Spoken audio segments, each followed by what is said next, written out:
인생이란 어떻게 해야 현명하게 살아가는 것인지 이상하게 살면 살아갈수록 더 아리송해지지 않나요? 많은 상념 속에 빠지게 되는 오늘의 3가지 사연입니다. 저와 함께 즐겨주세요. 저는 톡톡사연 한이입니다.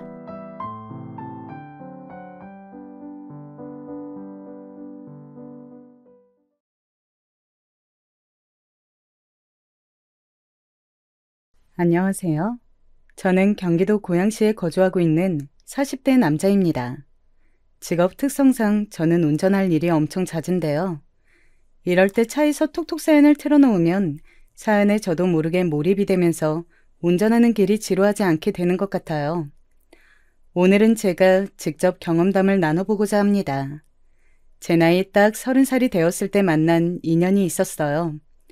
저보다 1살 아래에 29살이었던 그녀는 수수한 인상의 소유자여서 처음부터 느낌이 좋았습니다. 수더분하고 단정해 보였고 무엇보다 사람에게서 풍기는 느낌이 되게 다정다감하더라고요. 오빠, 내가 성인이 되고 나서 연애를 딱 2번 해봤다? 그런데 그 2번이 나에게 안 좋은 기억을 심어주었어. 왜냐하면 2번 모두 상대방이 나를 두고 바람을 피웠기 때문이야. 그러다 보니까 혹시 나에게 문제가 있나? 이런 생각까지 드는 거 있지? 마음의 상처를 깊이 받았고 이제는 연애를 떠나서 사람 자체에 대한 불신이 생기더라. 여보하고 지금 알콩달콩 문제없이 만나고 있다는 게 사실 나에게는 꿈만 같아. 진짜? 아니, 너는 어떻게 그런 쓰레기 같은 놈들만 사귀었어? 성현아, 절대 너에게 아무 잘못도 없었다는 거 알지? 그런 놈들이 이상한 거지. 너에게 문제가 있어서 그렇게 되었던 것이 아니야. 오빠라면 그렇게 말해줄 줄 알았어.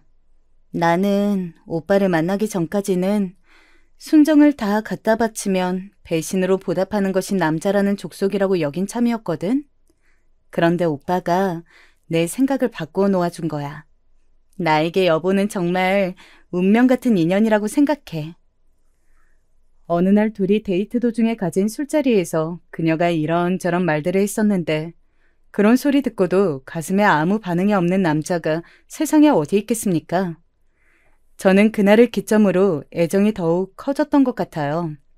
저 하나만큼은 절대 이 여자를 배신하거나 실망시키지 않겠다는 각오가 활활 타올랐었죠. 참고로 저희 2사람은 각 집안의 수준이 아주 비슷하였는데 그렇다 보니까 서로 넘치거나 아쉬운 게 없어서 좀 더 결혼으로의 진행이 수월하였어요. 양가 모두 재산이 넉넉하게 보유된 건 아니었으나 각자 노후 준비가 되어 있는 수준이었네요. 딱 1년 연애를 하고서 상견례를 진행했습니다. 결혼 정년기에 만났던 그녀, 제 아내는 당시 모아둔 돈이 2,500만 원이었습니다. 26살부터 정식으로 돈을 벌기 시작하였다고 했으니 저와의 결혼식을 올린 그녀의 나이 30살까지 딱 4년의 기간이었어요. 성현아, 그러면 대충 네가 1년에 600만 원 정도를 모아온 셈이다. 그치? 네가 서비스업에 종사하면서 많은 급여를 받고 있는 것도 아니니까 이게 절대 적은 금액이라고 생각하고 싶진 않지만 조금 의구심이 들긴 한다. 왜? 오빠, 나 정도면 괜찮게 모은 거 아니야? 내가 샤넬백 하나가 있기를래? 아니면 자차가 있기를래? 나 씀씀이 절대 해픈 여자 아닌 거 여보도 알잖아. 그러니까 더 궁금한 거야. 너 2년 전까지는 자취가 아니라 본가에서 생활했다 그랬고 자취도 대학 동기하고 같이 살아서 지출이 적었을 텐데 알뜰살뜰하게 절약하며 사는 네가 연봉에서 4분의 1만 저축을 해왔다고? 나머지 돈은 혹시 어디로 갔는지 물어봐도 돼? 우리 이제 서로 믿으며 살아가는 부부가 되는데 굳이 적금 같은 거 숨겨둘 필요는 없다고 생각하거든. 내가 그냥 대충 둘러대면 어련히 돈을 쓸 곳에 쓰면서 살았겠구나. 이렇게 여기고 넘어가면 될 일이지. 오빠는 왜 그렇게 기를 쓰고 내가 돈을 어디다 썼는지 알아내려고 들어? 나 괜히 의심이라도 받는 입장 된 것 같아서 기분이 나빠. 취조하는 거야, 뭐야. 그리고 나 웬만하면 기분 나쁘다고 직접적으로 말 안 하는 여자인 거 오빠도 알지? 그러니까 이건 진짜 오빠가 잘못했어. 제가 사과를 하면서 일단락이 되었는데요. 아내는 집안에서 3남매 중에 막내입니다. 먼저 결혼해서 가정 꾸리신 처형과 형님이 계시고요.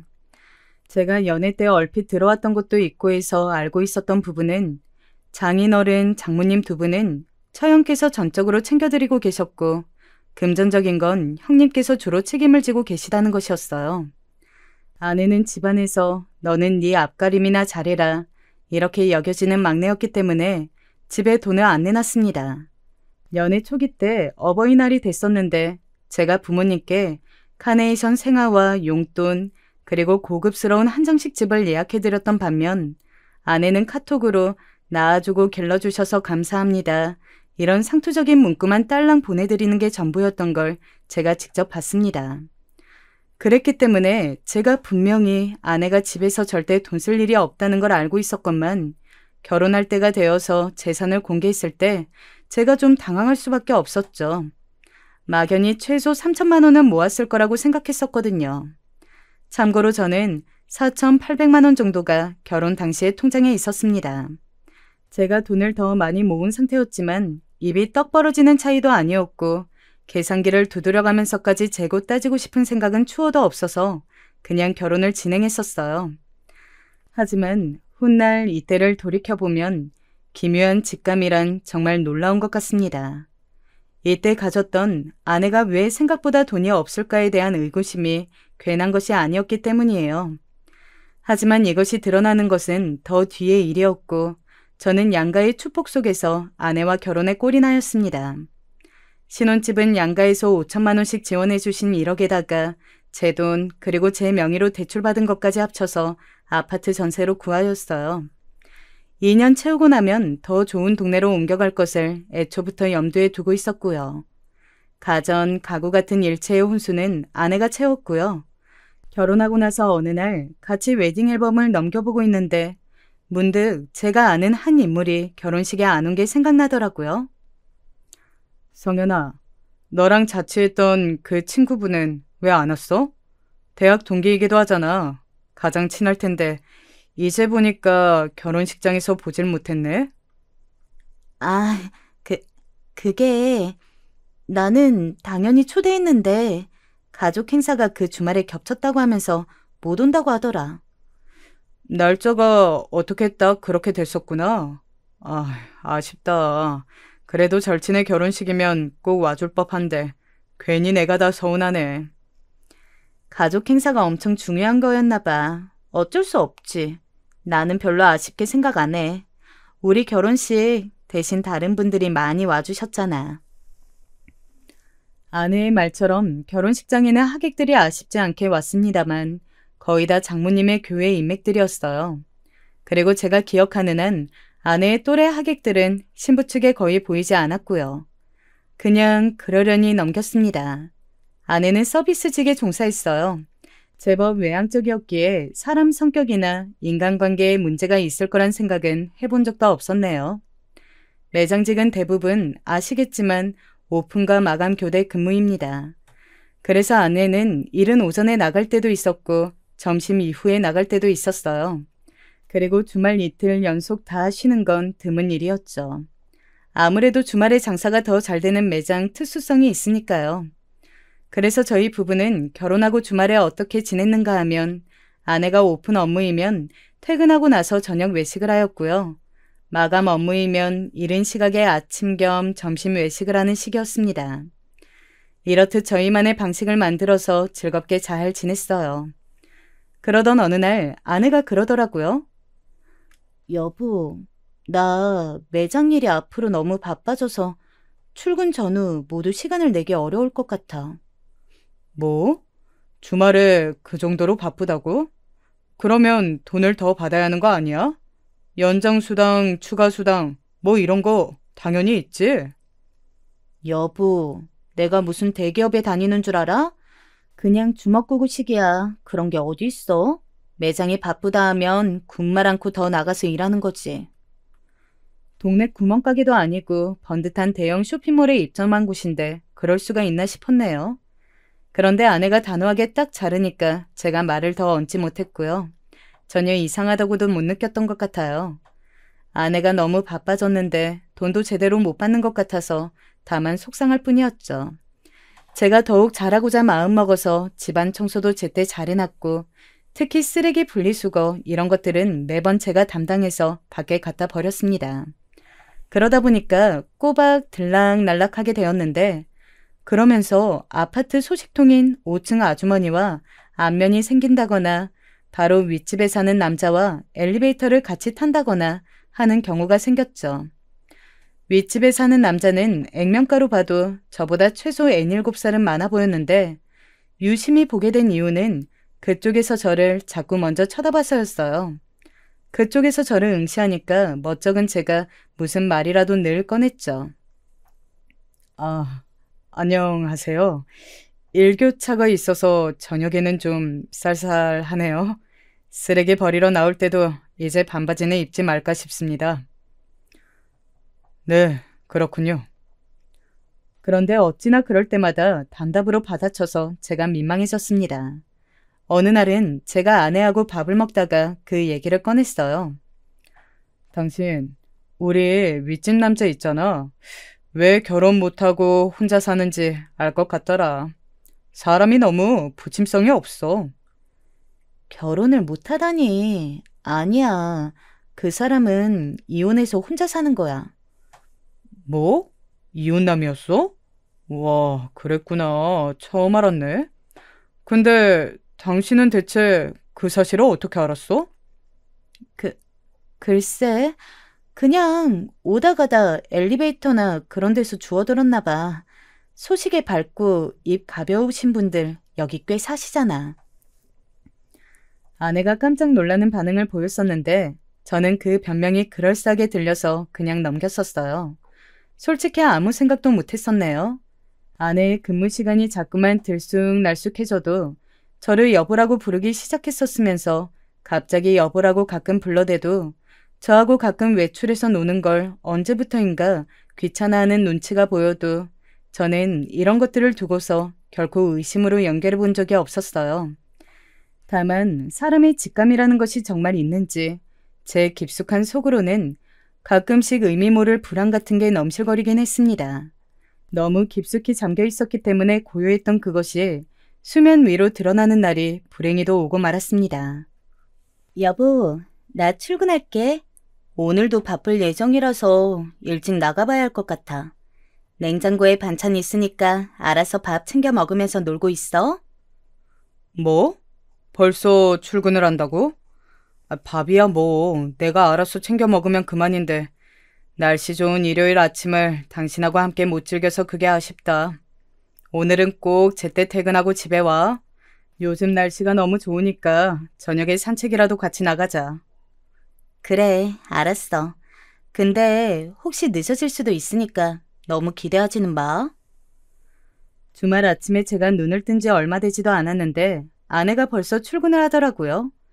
여유롭게 같이 텔레비전 앞에서 라면이라도 끓여 먹으면 좋을 것을 전혀 그런 것도 없이 휙 나가버리는 바쁜 아내를 보며 씁쓸했습니다. 혼자 밥을 차려 먹는 것도 귀찮고 재미가 없어서 냉동실에 얼려놓았던 식빵이나 꺼내서 데워 먹었죠.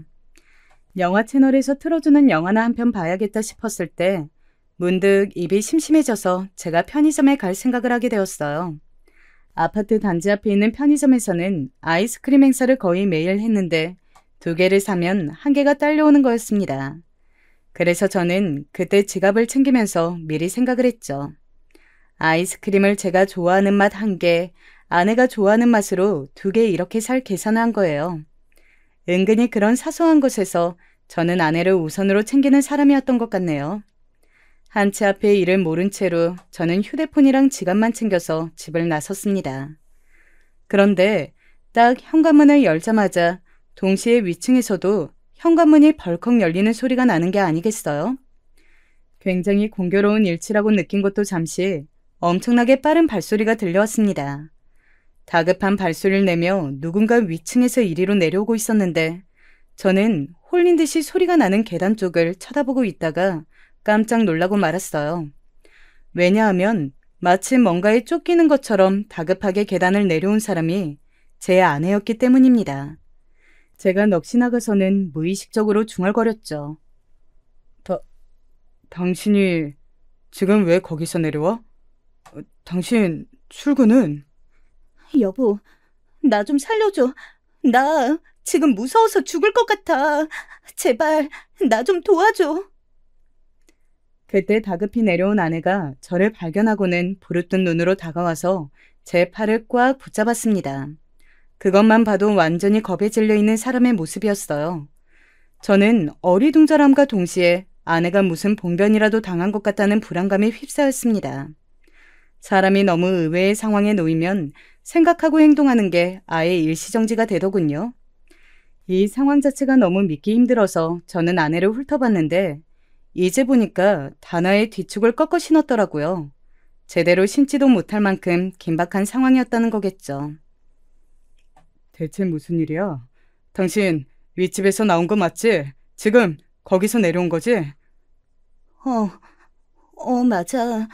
여보, 윗집에 그 남자가 지금 나를 해치려고 해. 넋이 나가 있는 아내가 입술을 파르르 떨면서 대답했어요. 그러더니 두 손으로 자기 머리를 감싸지면서 흐느끼더군요. 이런 아내의 모습을 본 건 처음이었죠. 저는 이상한 예감에 직면했고 저희 집 현관 신발장 서랍을 얼른 뒤져서 혹시 모르니까 호신용으로 십자 드라이버를 챙겼습니다. 거의 본능적으로 이렇게 행동하기까지 5초도 안 걸렸던 것 같네요. 그리고 망설임 없이 위층으로 향했죠. 아마도 제 안에 잠재되어 있던 출처 모를 불안감이 저를 그렇게 이끈 걸지도 모르겠네요. 위층에 올라가자 그 집 현관문이 반쯤 열려있는 것이 보였습니다. 조심스레 그 안으로 들어가자 오전임에도 어둑한 집안 풍경부터 눈에 들어왔죠. 거실에 빛을 가리는 두꺼운 암막 커튼이 달려있기 때문이라는 것을 알게 됨과 동시에 소파에 반쯤 드러눕다시피 앉아있는 윗집 남자를 발견했습니다. 자고 있는 건지 마는 건지 헷갈리는 모습이었고 한 손에는 소주병을 쥐고 있었죠. 거실 가운데 있는 탁자에 소주병들이 잔뜩 놓여있는 게 그제야 보였고요. 제가 심호흡을 하고는 큰 목소리로 말했습니다. 저기요, 저 아랫집에서 왔습니다. 제 아내 일로 여쭤보고 싶은 게 있어서 왔는데요. 뭐야, 너는 아랫집 그놈이잖아. 마침 자기 발로 찾아왔네. 예? 자기 발로 찾아왔다니 갑자기 그게 무슨 말씀이신지. 제 부름에 정신을 차린 남자가 몸을 똑바로 일으키더군요. 그러더니 당황한 저를 향해 삿대질을 날렸습니다. 얼마나 술을 마신 건지 눈빛이 흐리멍텅했고요. 야, 네 아내 아니고 내 아내야, 내 여자라고. 내가 우리 성현이한테 이혼 도장 찍으라고 말해놨어. 아주 단단히 일러놨지. 뭐라고? 우리 성현이? 당신이 뭔데 내 아내를 그렇게 이름으로 불러? 이혼 도장이라니? 당장 네 놈하고 이혼하라고 성현이한테 엄포를 내놨다 내가. 마음씨 착하고 여린 성현이가 차마 네 놈을 이혼남으로 만들지는 못하겠다고 망설이더라. 그래서 내가 이혼 도장 안 찍으면 그 손가락 잘라다가 직접 지장 찍을 거니까 알아서 하라고 성현이한테 잘 말해놨지. 이제 네 놈은 끝났어. 성현이는 나한테 손가락 잘리고 싶지 않으면 네 놈하고 이혼 도장 찍을 거니까. 제가 당최 뭘 들은 건가 싶어서 두 귀를 의심해야만 했습니다. 분명 윗집에서 나온 게 분명한 아내가 겁에 질려서 제정신이 아니길래 와본 곳이었건만 이렇듯 충격적인 전말을 들을 각오를 다지고 온 것은 아니었으니까요. 나는 기생 오래비 같은 이놈하고는 배포가 달라. 손가락 하나쯤 없어도 데리고 살아줄 수 있는 진짜 백의 남자가 바로 나거든. 니놈하고 나는 애초에 비교가 안 되고 게임이 안 되는 거지. 윗집 남자가 지독한 술 냄새를 풍기며 그렇게 말했을 때 저는 등줄기에 소름이 쫙 돋아났습니다. 완전히 제정신이 아니었어요. 저를 향해 삿대질을 하면서 다가오던 윗집 남자는 다음 순간 자기 발치에 굴러다니던 빈 소주병 하나를 잘못 밟았습니다. 큰 소리와 함께 거실 바닥에 고꾸라졌죠. 가뜩이나 인사불성 상태에서 넘어지기까지 한 윗집 남자는 정신을 차리지 못했고 쓰러진 그대로 신음만 흘릴 뿐이었어요. 저는 직감적으로 이게 기회라고 판단하여 집안을 활보하기 시작했습니다. 심장이 미친 듯이 뛰고 있었지만 머리는 차갑게 식은 것 마냥 이성을 유지하고 있었죠. 우선 안방 문을 열고 들어간 저는 숨이 턱 멎을 뻔했어요. 아내가 즐겨 쓰는 바디로션, 그것과 똑같은 게 협탁 위에 있었기 때문입니다.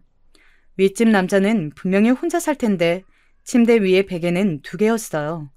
그 다음으로 작은 방에 들어가자 더욱 경악스러운 풍경이 보였죠. 옷방으로 쓰이고 있던 그 방에는 여자 옷이 절반가량의 비율을 차지하고 있었습니다. 저는 정확히 알 수 있었어요. 그 여자 옷들이 제 아내의 것이라는 사실을 말이죠. 스타일이 완전히 아내가 입고 다니는 옷들이었습니다. 게다가 방구석에 놓여있는 화장대 위에는 액자가 있었는데 가까이 다가가서 그 액자를 집어든 저는 눈을 질끈 감아야 했어요. 사진 속에서 환하게 웃고 있는 2사람은 바로 제 아내와 윗집 남자였습니다. 어떻게 이런 일이 있을 수 있냐는 탄식이 목 끝까지 차올랐어요. 그 울분을 안고 걸음을 옮겨보자 이번에는 부엌 한쪽 벽면이 아예 사진들로 인테리어가 되어 있었는데 그게 전부 다 제 아내의 사진이더군요. 혹은 아내와 윗집 남자가 함께 찍은 사진들이었습니다. 혼이 빠진 눈동자로도 저는 그걸 살펴봤어요. 그랬더니 바닷가처럼 멀리 놀러가서 찍은 사진도 보였죠. 기가 막혔습니다. 분노에 찬 제가 거실로 달려가 바닥에 엎어진 그 남자의 멱살을 강제로 잡았어요. 이 망할 자식아, 네가 내 아내하고 바람을 피우고 있었어? 여태까지 바로 위 아랫집에 살면서 이딴 치정을 벌여왔다고? 이 짐승만도 못한 천하의 파렴치한 자식 같으니라고. 제가 울분에 차서 외쳤지만 이제는 아예 정신을 놓아버려서 여기가 어딘지 자기가 누구인지조차 모르는 것 같은 윗집 남자에게는 들리지 않는 모양이었습니다. 씩씩거리며 윗집 남자의 멱살을 놓아준 저는 그 즉시 휴대폰으로 이 모든 증거를 다 찍어놓기로 하였죠. 그런데 손이 극심하리 마치 덜덜 떨려서 주머니에서 휴대폰을 꺼내고 동영상 버튼을 누르는 그 단순한 과정도 애를 먹었습니다. 제 평생에 그런 건 처음이었네요. 도저히 믿을 수 없는 제 아내의 외도 증거를 직접 증거로 찍어 남기는 동안 저는 울고 싶은 심정이었습니다. 불과 몇십 분 전까지만 해도 저는 아내와 나눠 먹을 아이스크림을 사놓으려고 외출하려던 참이었어요. 그랬다는 게 믿어지지가 않더라고요. 오죽하면 저는 저의 손으로 직접 제 뺨을 세게 쳐보기까지 했습니다. 더럽게 아프더군요. 그러나 갈기갈기 찢긴 제 가슴보다는 아프지 않았던 것 같네요. 화장실까지 확인한 저는 무심코 수납장을 열어보았다가 멈칫하고 말았습니다. 여성들만 쓰는 생리대가 그 안에 들어있었는데 그건 제 아내가 쓰는 제품이었어요. 아내가 늘 동일한 제품만을 썼기 때문에 제가 그걸 알고 있었던 것이죠. 다량의 옷들에 이어서 생리대까지 이것은 명백한 2집 살림의 증거였습니다. 억지로 심신을 진정시킨 저는 그제야 모든 퍼즐이 맞춰진다는 생각을 하게 되었어요. 왜 아내의 근무 시간이 뒤죽박죽이었는지, 그래놓고 그에 맞는 급여는 받지 못하고 있었던 것인지, 그 정도로 매장을 위한 희생정신과 애사심이 넘치는 사람이라고 보기에는 매장의 발전이나 미래에 관한 것은 조금도 관심이 없었다는 점까지 자연스레 답이 나오더라고요. 애초에 아내는 추가 근무를 한 적도 없었고 뒤죽박죽으로 근무표를 계속 일을 해온 적도 없었으며 저에게 거짓으로 둘러댄 그 시간들 동안 윗집 남자와 불륜을 저지르고 있었던 겁니다. 출퇴근 전후로도 물론 이 윗집에 있었을 것이고요. 미쳤구나. 완전히 미쳤어.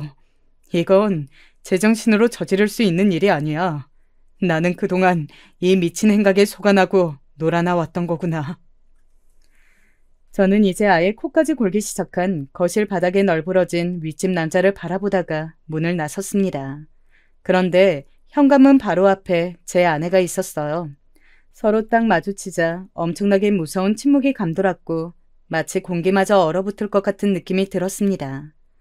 아내의 얼굴은 창백하게 질려 있었으며 아까와 같이 혼비백산에서 제정신이 아니었던 것과는 달리 걱정과 불안으로 점철된 표정이었어요. 윗집 남자가 만취한 상태로 무섭게 나오자 겁에 질려 도망쳤던 아내는 저를 보자마자 본능적으로 도움을 요청했던 것인데 문득 정신을 차리고 보니 자기가 어떤 실책을 저질렀는지 알게 되었던 것이겠죠. 그것을 간파한 제가 피식 웃으면서 말했습니다. 여기서 기다린 거야? 왜? 들어오지 그랬어, 당신. 어차피 여기 현관 비밀번호 알고 있었을 텐데. 여보, 아니 여보, 잠깐만. 그게 아니라 정말 오해야. 다는 오해라고 말하는 건 뻔뻔해서 차마 못 그러겠지만 일부는 오해야. 일단 나를 믿어줘야 해. 바보 같은 나는 지금에 와서야 이런 부분을 생각하게 된다. 결혼하고 나서 나를 여보라고 불렀던 당신이 언제부터인가 이따금씩 오빠라고 부르면서 당황할 때가 있었지. 그때 당신은 오빠라는 호칭이 그립고 더 좋아서라고 했었지만 지금 생각해보니까 그게 아니었던 거야. 바람 피우는 놈한테 오빠라고 부르는 게 입에 붙어서 그래서 아예 말 실수가 되어버릴까봐 나를 다시 오빠라고 종종 부른 거였어. 그러자 아내가 여기까지 와서 아니라고 차마 거짓말은 못하겠는지 푹 숙이더군요. 저는 그때 다시 실감이 났던 것 같아요. 이 기가 막힌 상황이 현실이라는 게 말이죠. 왜 그랬냐고 묻고 싶은데 이제 와서 그게 무슨 의미가 있을까 싶다. 당신은 부부간의 신뢰를 깨뜨렸고 뻔뻔스레 두 집 살림을 하고 있었고 나는 이제 더 이상 이런 당신과 살 수가 없는데 왜냐고 이유를 물어봤자 무슨 의미가 있겠어. 안 그래? 나와 살 수가 없다니? 그럼 설마 이혼이라도 하자는 소리야? 이렇게 단번에 이럴 수가 있어? 여보, 정말 오해야. 가벼운 사이였고 절대 깊은 관계는 아니었어. 말장난을 쳐대고 자꾸 치근덕거리는 사람이라서 내가 호기심에 응한 것뿐이었어. 그런데 그 사람이 자꾸 술만 마시면 난폭해지고 막말에 대해서 나도 질린 참이었고 벗어날 궁리만 한 지 오래였어. 정말이야. 글쎄, 그런 것 치고는 전세 기간 다 채워도 여기서 살고 싶다고 당신 입으로 말한 지 며칠 안 지났잖아. 그거 얼마 안 됐잖아. 당신, 도망치고 싶은 사람의 입에서 나올 수 있는 소리야, 그게? 그건 그러니까 여보한테 그 말을 한 이후로 내 생각이 바뀌었어. 끝내고 완벽하게 정리하고 털어버릴 작정이었다고. 아, 그러셔? 그런데 거절당했나 봐? 뜻대로 안 됐나 보네. 그러다가 저놈이 술에 만취한 상태에서 당신에게 이혼하라면서 무섭게 구니까 당신이 도망치다가 공포에 질려서 순간적으로 마주친 나에게 도움을 요청해버린 거네? 아까는 정말로 나를 죽일 듯이 내 손가락 자르겠다면서 무섭게 말도 했단 말이야. 내가 아까 왜 그랬지? 그러지 말걸. 정신이 순간 확 나가서 여보한테 도움을 요청한 게 아니었는데 왜 그랬을까? 그러면서 아내는 울음을 터뜨렸고 주저앉아서 한참을 흐느꼈어요. 저는 그 들썩거리는 몸을 내려다보면서 정말 어이가 없었습니다. 순간적인 실수를 저한테 제대로 들킬 빈미를 제공했다는 자기의 어리석음을 후회하고 있다는 것이 놀라웠어요. 두 집 살림까지 해가며 저를 철저히 기만하고 바람을 피워온 것을 후회해야 맞는 수순이었으니까요. 이런 기가 막힌 비밀을 알게 되었다는 것, 그 분노와 배신감 못지않게 따라왔던 것은 바로 제 아내라는 사람 자체에 대한 회의감이었습니다. 도대체 어떤 사고방식과 정신머리를 가지고 있으면 이 상황에서도 저렇게 굴 수 있나 싶었네요. 아내에 대한 정남이가 떨어지더군요. 나는 이제 1분 1초도 당신하고는 한 집에 살 수가 없어. 양심이 있으면 당신이 나가. 뭐? 여보, 나보고 대체 어딜 가라는 말이야. 여기가 내 집인데 어딜 나가? 여차하면 윗집에 가면 되잖아. 거기도 당신 집이잖아. 갈 데 없을까봐 걱정은 왜 해? 제 지적에 아내는 입을 꾹 다물었고 그날 저녁에 바로 가방 하나에 짐을 싸서 눈물을 훔치며 집을 나섰습니다. 처가에 가는 것이었죠. 저는 그 나가는 모습조차 보고 싶지 않아서 고개를 돌리고 있었는데 아내가 훌쩍이면서 그러더군요. 여보, 화 풀리고 진정되면 다시 올게. 알았지? 내가 다시 와서 여보한테 제대로 사과할게. 저는 받아줄 생각조차 안 하고 있는데 혼자 꿋꿋하게 그러는 것이 정말 대단했습니다. 뻔뻔한 철면피로 여겨졌어요. 불과 몇 시간 전까지만 해도 저의 사랑하는 아내였습니다만 그 두 집 살림의 증거를 제 눈으로 직접 보고 나서도 그렇게 여길 수는 없었네요. 사랑이란 뭐고 신뢰란 뭘까 이런 생각 그날 많이 했습니다. 그런데 늦은 밤중에 윗집 남자가 저를 찾아왔어요. 몹시 혼란스러운 표정을 하고 있었고 술 냄새가 아직 미약하게 나는 듯하였으나 정신은 멀쩡히 차린 듯 보였습니다. 정말 죄송하게 됐습니다. 면목이 없습니다. 개인적으로 좀 힘든 일이 있어서 술을 너무 많이 마셨더니 제가 완전히 제정신이 아니었습니다. 힘든 일이라고요? 지금의 저보다 힘드실 것 같지는 않은데요. 이렇게 대화 나누고 싶지 않으니까 이만 가세요. 저는 그쪽하고 앞으로 법적으로만 대화를 나누고 싶습니다. 다시 한번 죄송합니다. 저요, 남자 대 남자로서 솔직히 말하는 건데 그 여자에게 진심이었습니다. 애정을 다했어요. 그래서 이혼하기를 원했고 기다렸습니다. 하지만 그건 어디까지나 바람이었을 뿐 현실로 이루어진다면 제가 그 여자와 결혼해서 앞으로는 책임지며 살아간다는 각오까지는 안 되어 있었어요. 그걸 제 자신도 알았기에 그 여자가 이혼하기를 바라면서도 한편으로는 그저 불륜 관계인 것이 좋기도 했습니다. 이중적인 마음이었죠. 뭡니까? 그러면 오늘은 술김에 객기를 부리신 거였습니까? 이혼 도장 찍으라면서 손가락 자른다고 그런 발언까지 하셨었잖아요. 네, 만취해서 그랬습니다. 속에 들어있던 추악한 면모가 튀어나온 것 같습니다. 정말로 죄송합니다. 제 앞에서 윗집 남자는 고개를 숙였습니다. 물론 저는 그 순간에도 치가 떨리고 있었죠. 기혼자가 바람을 피우는 건 자기 배우자의 영혼을 죽이는 일과도 같다는 문구를 어느 곳에선가 본 적이 있었어요. 그게 맞더라고요. 제 모든 것이 부정당하고 기만당하고 철저하게 깨부서진 기분이었습니다. 그저 미칠 것 같아서 차마 울음도 편하게 안 나왔습니다. 제가 돌려보낸 윗집 남자는 그날 잠을 잘 이뤘는지 모르겠으나 저는 한숨도 못 잤어요. 침대에 누워서 딱 천장을 보는데 제 아내가 윗집 남자와 함께 미래를 즐겼을 공간이 바로 이 천장 변 너머에 있다고 생각을 하니까 토악질이 나오더라고요. 도저히 견딜 수가 없었어요. 뜬 눈으로 나를 지새우고 간신히 출근했다가 결국 오전만 근무하고 나왔습니다.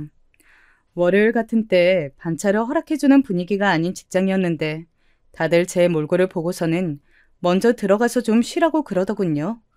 그런데 오후에 장모님으로부터 연락이 왔어요. 재서봐, 우리 딸이 자네를 얼마나 사랑하는데 설마 실수 좀 저지른 것 가지고 이혼까지는 안 하리라고 믿네? 그게 실수라고 표현될 수 있는 건가요? 본격적으로 붙어 먹었다는 게 너무 뻔한데도요. 우리 딸은 그냥 병인 거야.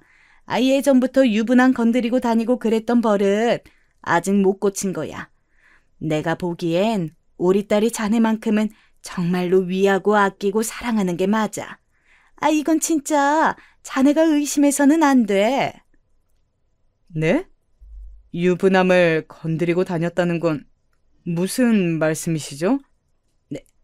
내가 그런 말을 했나? 아이쿠야, 아무것도 아니야. 늙은이의 헛소리인 거지. 아무튼 나는 최서방이 마음 넓게 우리 딸을 좀 용서해줬으면 해. 위하고 아끼고 사랑하는데 어떻게 그런 바람을 피웠다는 것인지 정말로 말도 안 되는 소리였습니다. 제가 머리털 나고 이런 궤변은 처음 들어봤네요. 장모님의 실언에서 잡아낸 내용이 아무래도 저는 궁금해서 처형께 연락을 드렸습니다. 그러자 몹시 난감하신 투로 말을 돌리시더군요. 둘 사이의 일은 둘이서 풀었으면 좋겠는데 나도 언니지만 동생을 어떻게 다 알겠어요. 나이 차이가 많이 나서 솔직히 잘할 때도 돈독하지는 못했거든요. 궁금한 점을 알려주지 못해서 미안하게 됐고 어떤 결단을 내리시든 알아서 하세요. 나는 그 뜻 존중해 드릴게요. 단호하게 끊어버리시길래 그 다음에는 형님께 연락을 드렸어요. 형님께서는 아직 사태를 정확히 모르시는 듯하여서 제가 전화로 이런저런 설명을 다 드렸습니다. 그랬더니 한숨을 푹푹 내쉬며 이렇게 말씀하셨죠. 솔직히 오빠 된 입장으로서는 어떻게든 내 동생 용서해주고 한 번만 눈 감아달라고 빌고 싶지. 그게 어쩔 수 없는 가족으로서의 마음이지.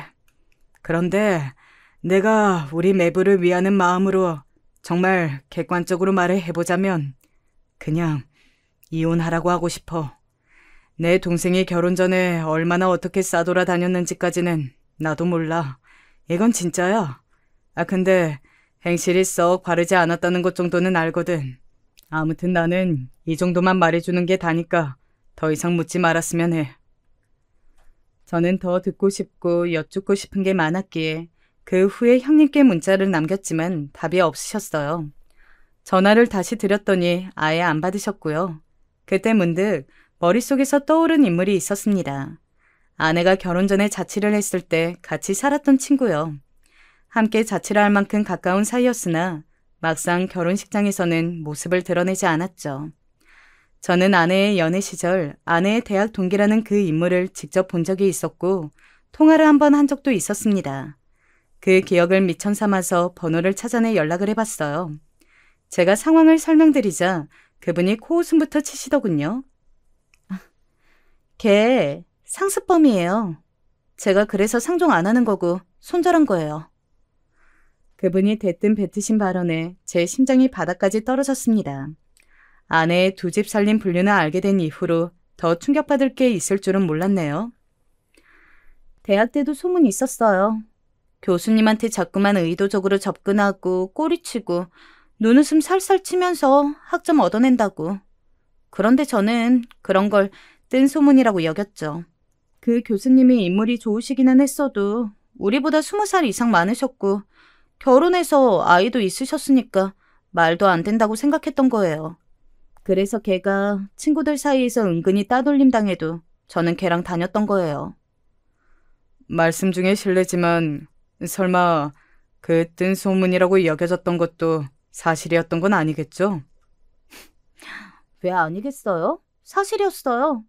그건 제가 성현이하고 같이 자취했을 때 걔한테 직접 들었는걸요? 술에 취해서는 자기 입으로 그 얘기를 줄줄 불더라고요. 교수님한테 접근해서 일부러 예쁨 받았던 거 맞다고 그러던데요?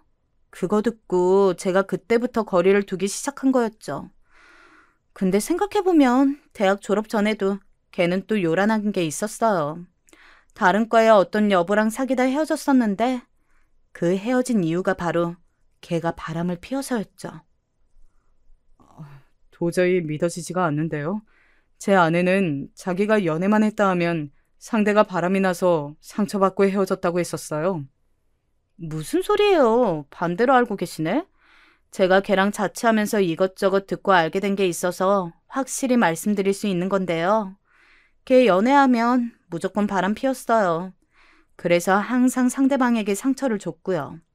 걔는 그냥 천성 자체가 뒤틀린 관계에 흥분하고 빠져드는 성격인 걸 알고는 절교하기로 제가 마음 먹었던 거죠. 이런 미친 사람은 절대 결혼하면 안 될 거라고 생각도 했었네요. 결혼하면 불륜 저지를 테니까. 그런데 역시 이렇게 되는군요. 사람이란 안 바뀌나 봐요. 이럴 수가. 그럼 혹시 아내가 돈을 딱히 쓸 데가 없는데도 지출을 많이 안 하는 소비 습관을 분명히 갖고 있는데도 결혼 전에 돈을 많이 못 모은 이유를 아시나요? 아, 그거요? 제가 알기로는 유부남들 건드렸다가 그 와이프들한테 된통 걸려서 돈 물어주느라 그렇게 된 걸로 알아요. 그것까지 알고 나자 정신이 아득해졌어요. 어쩐지 결혼 전에 이상하게 알뜰한 데다가 돈 나갈 구석도 없는 아내가 저축을 많이 못한 게 마음에 걸렸었는데 그게 불길함을 감지하는 직감이었나 봅니다. 저는 완전히 도덕적으로 해이한 여자와 결혼을 했었던 것이죠. 실소가 막 입에서 흘러나오더라고요. 눈물도 안 나왔어요. 다만 가슴으로 피눈물을 흘리고 있었습니다. 저는 일부러 아파트 소식통으로 알려진 5층의 아주머니를 공동 현관에서 마주쳤어요. 한숨을 크게 내쉬면서 벽에 기대어 서 있었더니 아니나 다를까 저에게 호기심 어린 얼굴로 다가오시더군요. 그래서 제가 초췌해진 몰골로 말씀드렸죠. 제 와이프가 윗집 남자하고 알고 보니까 그렇고 그런 사이였더라고요. 지금 어떻게 해야 될지도 모르겠고 그냥 생각이 너무 복잡해서 바람이나 쐴 겸 자꾸 나와 있게 되네요. 어머나 세상에. 윗집이면 908호? 이혼 전적 있고 혼자 사는 거기네. 거기가 옆 동네에 작게 공장 차린 사람이잖아. 우리 남편이 그 공장 거래처들하고 막연한 사이라서 나도 잘 아는데. 그런데 불륜이라니 이게 웬일이야. 미쳤다 미쳤어. 근데 와이프가 쇼핑몰에서 일하지 않아요? 거기 빵 파는 카페에서 맞죠? 네, 맞아요. 제 와이프가 거기서 직원으로 근무하고 있어요. 5층 아주머니는 건수 잡았다는 표정으로 벌써부터 입이 근질하신지 입술을 씹으시며 자리를 뜨셨습니다. 저는 그것으로 이 아파트 단지는 물론이고 동네 천지에 이 불륜 소식이 퍼지는 건 시간 문제라는 것을 알 수 있었죠. 제가 느낀 분노, 배신감, 허탈감 이런 것에는 결코 미치지 못할 정도의 사소한 보복이었으나 이런 거라도 당장 안 하면 속이 터져버릴 것만 같았네요. 아내는 집에 자기 노트북을 두고 왔다며 급한 거니까 가지러 가겠다는 핑계를 대며 오려고 했습니다. 그래서 저는 직접 아내의 노트북을 비롯한 물건 몇 가지를 챙겨서 처가로 향했어요. 나머지 당신 짐들은 이혼부터 하고 나서 옮기든지 했으면 좋겠어. 여보, 이혼이라니 정말 1억이야? 내가 잘못한 건 맞지만 오해도 섞여 있어서 나 좀 억울해. 그런 간절한 표정으로 여보라는 소리 하지 마. 나는 이제 당신의 여보가 아니야. 그리고 오해는 뭔 놈의 오해. 대체 뭐가 억울한데. 나 다 알고 있어.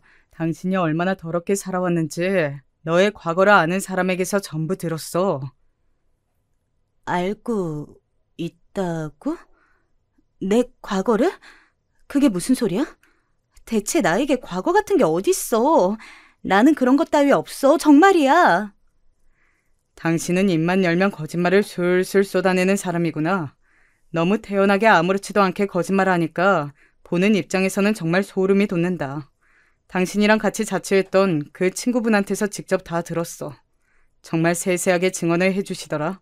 뿐만 아니라 당신과 학교를 함께 다녔던 동기들이라면서 당신의 진면목을 다 아는 것 같던데 그럼에도 당신이 계속 발뺌하겠다고 하면 내가 그 사람들 다 찾아내서 물어볼게. 여보, 미안해. 내가 잘못했어. 그래, 내가 어렸을 때는 철이 좀 없었어. 내가 비록 예전에는 제정신이 아니었지만 지금은 나 정신 차렸어. 아니, 이번에도 좀 실수를 하긴 했지만 아무튼 내 마음은 여보한테만 있단 말이야. 내 진심을 좀 봐주면 안 될까? 아니, 내가 보기에 당신은 영원히 한 사람에게만 정착하는 걸 할 수 없는 사람이야. 당신하고 이쯤에서 정리하고 싶다. 당신이 정말로 나를 조금이라도 위하고 사랑한다면 이혼해줘. 그게 내가 진정으로 원하는 거니까. 제가 흔들리지 않고 받아치자 아내는 거실 바닥에 털썩 주저앉아서 엉엉 울기 시작했습니다. 마치 어린아이가 자기 엄마한테 과자 사달라고 조르는 것처럼 팔다리를 아무렇게나 흔들면서 아주 서럽게 울더군요. 제가 오자 조용히 방으로 들어가 계셨던 장인어른께서 나와 보신 건 그때였어요. 성현이 너, 이 녀석아! 적당히 못하겠어! 지금 일하는 곳에서도 소문이 나서 해고당하느니 마느니 강제로 사직서 쓰느니 마느니 이러고 있으면서도 정신을 아직 못 차린 게야.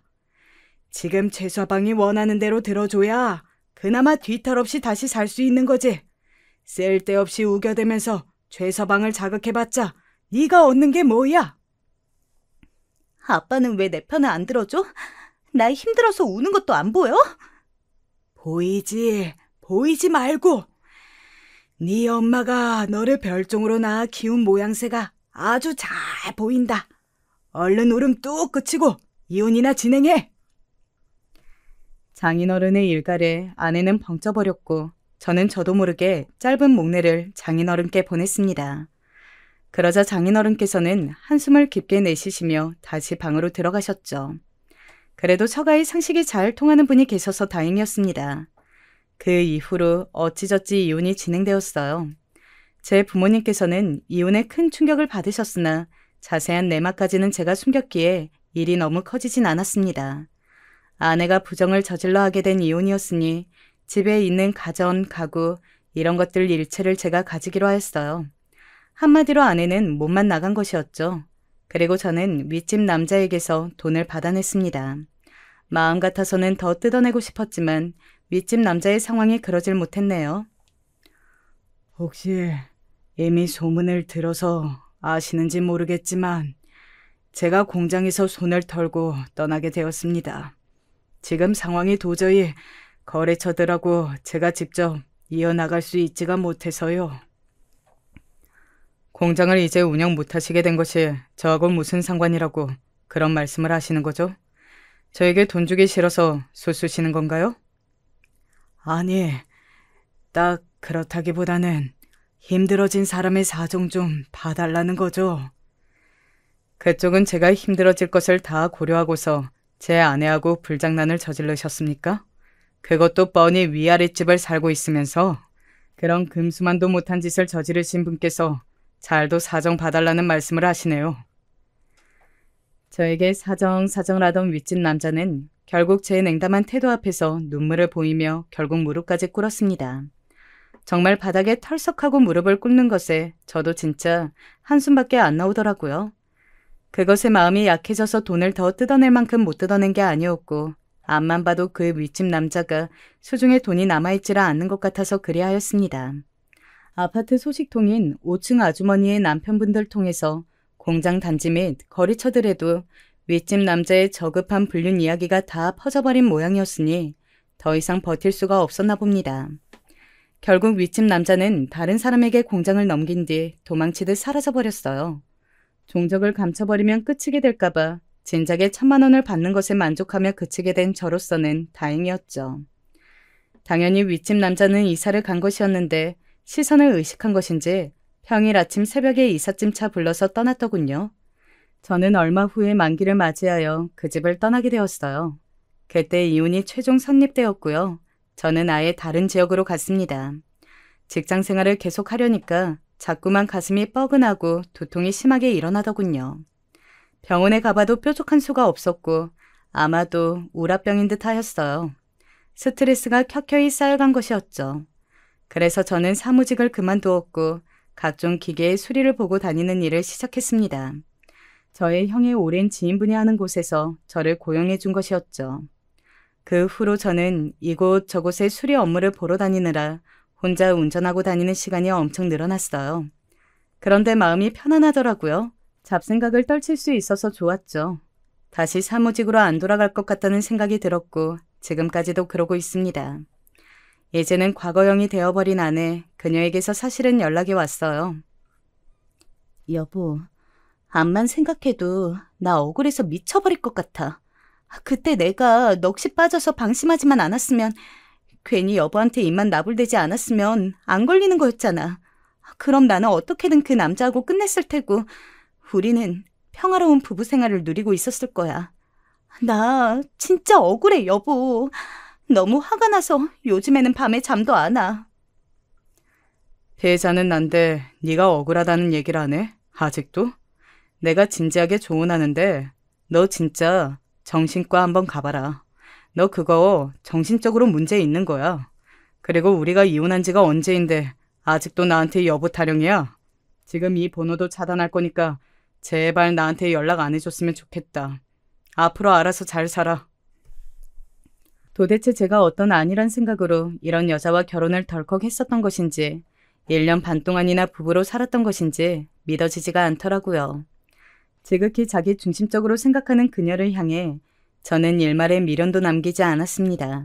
번호를 싹 차단하고 지냈네요.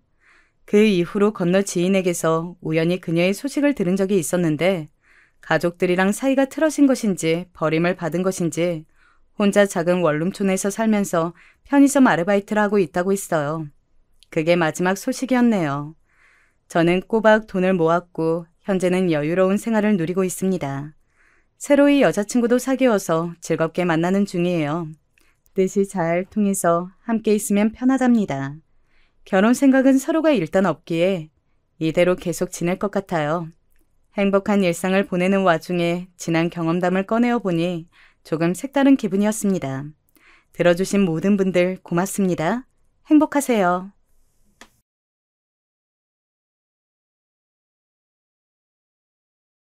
나이 들수록 주변 사람들의 경조사를 축하할 일보다는 하나둘씩 떠나가는 장면들을 보면서 고민이 많아지게 되는 것 같습니다. 저 역시 그랬고 그러면서도 그 와중에 나의 건강에도 신중하게 되더라고요. 저희 집은 남들이 보면 무척 특이한 구성으로 살아가고 있기에 어쩌면 여러 방면으로 더 많은 생각을 하게 되나 봅니다. 저희 집은 처음에 평범하게 살고 있는 부부와 아이 둘에 지나지 않았는데 사정이 있어서 장모님을 모시게 되었어요. 홀로 되시고 우울증을 심히 앓고 계셨기 때문에 아내가 너무나 걱정을 했고 저도 그런 부분이 좀 안타깝게 느껴져서 결정하게 되었는데요. 아내는 이런 부분에서 저에게 무척 미안하다고 하기도 하고 신경을 썼지만 사실 저는 종일 나가 있고 아내는 장모님과 함께 생활하는 것이니 특별히 불편한 점은 없었어요. 그리고 1, 2년 차에 접어들 쯤 우리 집에는 매우 이색적인 변화가 일어나게 되었어요. 바로 저희 어머니까지 모시고 같이 살게 된 것입니다. 솔직히 이전 상황과 달리 단순하게 생각하고 결론을 내리기가 어려웠어요. 한 집에 시어머니와 장모님이 같이 있다는 것은 남들이 볼 때에는 뭔가 대치하고 있는 모양새 마냥 되게 위태하게 느껴질 수도 있으니까요. 하지만 저희 어머니 역시 혼자 지내시긴 힘드신 상태였어요. 수시로 탈이 나서 알아 누우시기도 하고 어딜 가다가 넘어지시기도 하고 허리가 완전히 마비된 상태로 집에 반나절을 혼자 누워 계셨던 적이 있었어요.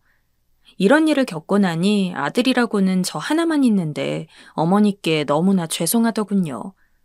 마음 같아선 어머니를 모셔오고 싶은 심정이 아주 굴뚝 같았어요. 그렇지만 장모님을 모시고 있다 보니 둘 중 한 분은 나가시게 해야 하는데 바로 이렇다 싶은 결정을 내리기 어렵더군요. 그런 제 마음을 눈치챈 아내가 두 분을 한 집에 모시자며 말을 꺼내더군요. 사실 장모님 상황도 여간 나쁜 게 아니니 다시 가시게 하기도 애매하고 그렇다고 우리 어머니를 저렇게 그냥 놔둘 순 없었어요. 그리하여 결국 한 집의 양가 어머니들을 같이 모시게 되었습니다. 초반에는 어머니도 엄청 민망해하시고 불편해하셨어요. 살림살이 하나씩 설명해드리면서 작은 방을 내드렸는데 그렇게 엄청 넓지도 않은 집이었지만 두 분 다 여간 뻘쭘해하시는 게 아니었답니다. 그런데 그때 장모님께서 우리 어머니께 먼저 말씀하시는 걸 듣고 가슴이 뭉근해지더군요. 사돈, 저도 이렇게 딸이랑 사위 집에 와서 폐를 끼치고 있어요. 제 집도 아니라 이리 말씀드리기도 뭐하지만 사돈도 편히 계세요. 저랑 딸만 있어서 적적했는데 사돈이 계시니까 참 좋네요. 아들 집이니 뭐든 말씀하셔요. 저와 아영이가 만들어 드릴게요. 저희 어머니는 그 말을 듣고 조금이나마 불편한 기색이 누그러지셨고 이후로 부담이 훨씬 덜해지셨는지 나름 반찬도 만드시고 식사도 편히 하시는 것 같더라고요. 두 분은 나이가 1살 차이였는데 키도 비슷하고 각자 아버님들과의 나이 차이도 5~6살씩 비슷하게 차이가 나는 터라 공통점이 없진 않으셨어요. 저와 아내는 처음엔 걱정했지만 두 분이 생각보다 공감대를 편하게 만들어 가시는 것 같아서 점차적으로 안심하게 되었죠. 아마 저희 어머니나 장모님이나 남한테 패기치기 싫어하시는 성격이라 초반에 여간 조심하신 게 아니었을 것 같아요. 그러다 몇 년이 지나면서 두 분은 점점 서로에게 익숙해지셨고, 말이 많은 편이 아니었던 두 분이 이제는 자연스럽게 한 집에 사는 친척들처럼 가까워지셨답니다. 아이들이 자랄 때 졸업식이나 입학식도 나란히 같이 다니시고 모든 경조사나 행사들을 함께 했어요. 아무래도 식구가 많고 서로 조심스러운 관계다 보니 긴장되는 부분이 없지 않았지만 시간이 지나면서 본격적으로 악화가 되던지 아니면 진정이 되던지 둘 중 하나 아니겠습니까? 저희 집은 참 다행스럽게도, 아니 참으로 감사하게도 이런 긴장이 풀려서 완화되는 쪽으로 가게 되었어요. 혹시나 악화되고 불화가 생길까봐 저와 아내는 매번 긴장했던 것 같은데 장모님과 저희 어머니는 나중에 같이 경로당도 다니게 되셨고 아주 편안한 관계로 함께 하시게 되었어요. 저희 부부가 자러 들어간다고 해도 두 분은 나란히 거실에 앉아 드라마를 보시면서 수다를 떨기도 하고 삶은 계란이나 쥐포 같은 것을 간식으로 곁들여 드시는 것을 무척 좋아하셨죠. 밤 10시나 11시쯤 지나서 쥐포를 굽는 냄새가 나면 이건 무조건 우리 어머니가 굽는 거구나. 두 분이 뭔가 또 드라마나 다큐멘터리를 보시려나 보다 하고 예감하게 되었어요. 우리 애들도 나가서 할머니들과 같이 앉아서 까먹다가 제 방으로 들어가 자기도 했고요. 이렇게 할머니들이 집에 계시는 덕에 저와 아내는 가끔 아이들이 아프거나 뭔가 일이 생겨도 장모님과 어머니가 같이 봐주시거나 대신 가주시니 이런 부분에 감사함을 느꼈어요. 솔직히 이렇게 6식구가 살기에 결코 여유로운 형편은 아니었고 저도 가장으로서 많은 부담을 느끼긴 했어요. 그래서 아내도 너무 늦기 전에 생활선으로 뛰어들게 된 것도 있고요. 그래도 가장 감사한 것은 가정의 분위기가 나빠지진 않았다는 것입니다. 몸이 불편하셨던 저희 어머니는 중간중간 약을 먹고 근거리 병원을 다니면서 큰 문제는 없게 되었고 뭔가 일이 있다고 해도 항상 바로 근처에 장모님이 계시니 즉각 상황을 알 수 있어서 걱정할 게 없었어요. 아내는 우리 어머니가 계셔서 장모님도 우울증을 잊고 자잘한 수다가 많아진 것 같다고 하더라고요. 아무리 그래도 그 연령대에는 나이 차이 나는 자식보단 동년배가 더 좋을 텐데 그 역할을 우리 어머니가 해주신 것 같다고 말입니다. 한창 초반에 아내도 장모님의 우울증 때문에 가슴 아파서 울던 때가 있었는데 어느새 그런 걱정이 있었나 싶게 묻히기도 했더라고요. 덕분에 우리는 이렇게 지내오면서 나중에 아이들이 대학에 가고 취업을 하고 큰아이가 결혼을 할 무렵까지 그럭저럭 무탈하게 살게 되었어요. 꽤 오랜 세월이었는데요. 그러던 사이 특별한 풍파 없이 잘 지내왔던 우리 집에 아주 큰 사건이 생기게 되었어요. 아내가 그간 소화가 안 되고 어딘가 아프다는 말만 몇 번 했었는데 어느 날 갑자기 꿈쩍이지도 못할 정도로 괴로워하더니 그 길로 병원에 실려가게 되었어요. 걱정하시는 어머님들을 두고 저와 아이들이 각자 직장에서 나와 달려갔어요. 그런데 우리는 그날 아내에게 암이 있다는 것을 알게 되었고 이미 4기쯤 접어들어 시한부라는 말까지 듣게 되었어요. 이른 나이에 결혼을 했고 그래서 얼른 더 빨리 제 엄마에게 손주를 안겨주고 싶어 했던 큰딸은 큰 소리로 울며 정신을 차리지 못했어요. 저도 온전히 마음을 추스를 수 없어 결국 아들이 여기저기 연락을 드리게 되었죠. 제대로 마음의 준비도 못한 상태로 아내는 얼마 가지 않아 세상을 떠나게 되었습니다. 아내를 보내고 난 뒤 큰딸은 얼마 되지 않아 출산을 하게 되었고 그때 태어난 손주를 보니까 참 마음이 아려오더군요. 딸아이는 엄마와 함께 조리를 하고 싶었고 아기 보는 법도 배우고 싶었다고 하는데 그 말을 들으니 얼마나 가슴이 아픈지 모르겠더라고요. 그때 장모님과 저희 어머니가 딸아이와 손주를 집으로 불러 한 달 정도 같이 봐주셨어요. 이때 처남도 아기를 보겠다고 잠깐 집에 들렀는데 저한테 한참 고민하는 얼굴로 말을 하더군요. 매형, 이제 저희 엄마 제가 모시고 갈게요. 아직 엄마한테 말씀은 안 드렸는데 형이 좋다고 하시면 말씀드리려고요.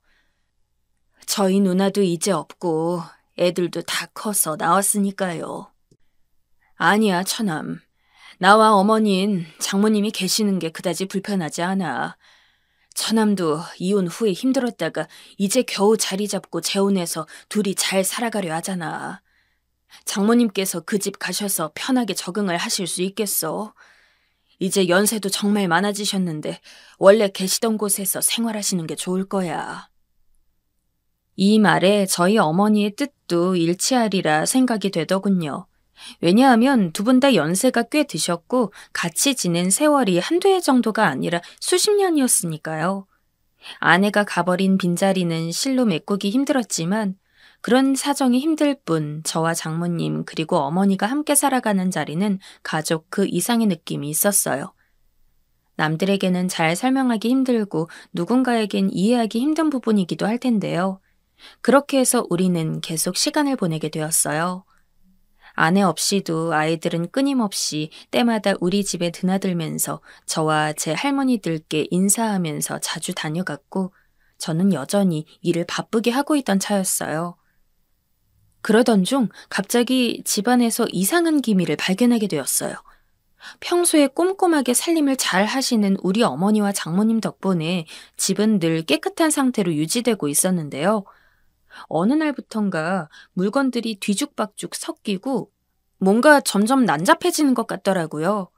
좀 이상하다 생각하며 찝찝해하던 차에 장모님께서 퇴근한 저를 안방으로 데려가시더니 조심스레 말씀을 하셨어요. 듣고 저는 너무 아찔해서 충분히 가능성 있는 일임에도 불구하고 손이 떨려서 답이 나오지 않더라고요. 자네 어머니 아무래도 치매 같아. 내가 요즘 옆에서 지켜보는데 꼭 치매 같더라고. 여기 경로당 아는 할머니도 툭하면 뭘 까먹고 헤매는 것 같던데 아주 비슷해. 우리 어머니와 오랜 시간을 보내오셨던 장모님은 어머니께서 자꾸 반찬을 무심결에 국이 든 냄비에 쏟아버리거나 길을 가다가 갑자기 멀뚱하게 서 있기도 하고 병원에서 나와서도 장모님을 한참이나 찾고 당황해 하시는 모습을 여간 이상하게 보신 게 아니었어요. 저도 당시 어머니가 유독 뭔가를 깜빡하시는 것 같긴 했지만 치매라고까지는 생각지 않았는데 말이에요. 저와 장모님의 권유에 이끌려 어머니는 어쩔 수 없이 검사를 받게 되었고 가급적이면 아니길 바랐으나 우리의 예감은 틀리지 않았더군요. 어머니는 한동안 무척 우울해하셨고 저는 그렇게까지 감정적으로 다운돼서 괴로워하시는 모습을 본 적이 없었기에 저 또한 견디기가 힘들었어요. 딸을 보낸 지 그리 오래 안 되었고 자기보다 일찍 자식을 보내게 되고 아들마저 이혼이며 재혼을 거듭하게 되니 당시 장모님도 무척 힘드셨을 겁니다. 그럼에도 불구하고 저희 어머니가 치매에 걸리신 사실을 알고 얼마나 안타까워하셨는지 몰라요. 에휴, 나랑 비슷한 나이대라서 남일 같지가 않어. 어제는 무섭다고 우는데 나보다 자네 어머니가 1살 아래잖나. 아휴, 어쩜 그게 그렇게 안 돼 보이던지 말이야. 왜 이렇게 나보다 어리고 팔팔해 보이는 사람들이 아프고 힘들어지는 건지 모르겠네. 장모님은 본인 딸이나 본인보다 1살 아래인 저희 어머니가 이런 지병들로 힘들어하는 자체가 무척 괴로우신 것 같았어요. 그래서인지 같이 치매센터를 다녀주시기도 하고 거의 10여 년이 흐르도록 어머니를 곁에서 함께 봐주셨어요. 중간에 제가 크게 마음먹고 요양원 이야기를 꺼냈으나 장모님은 상당히 확고하게 말씀하셨습니다.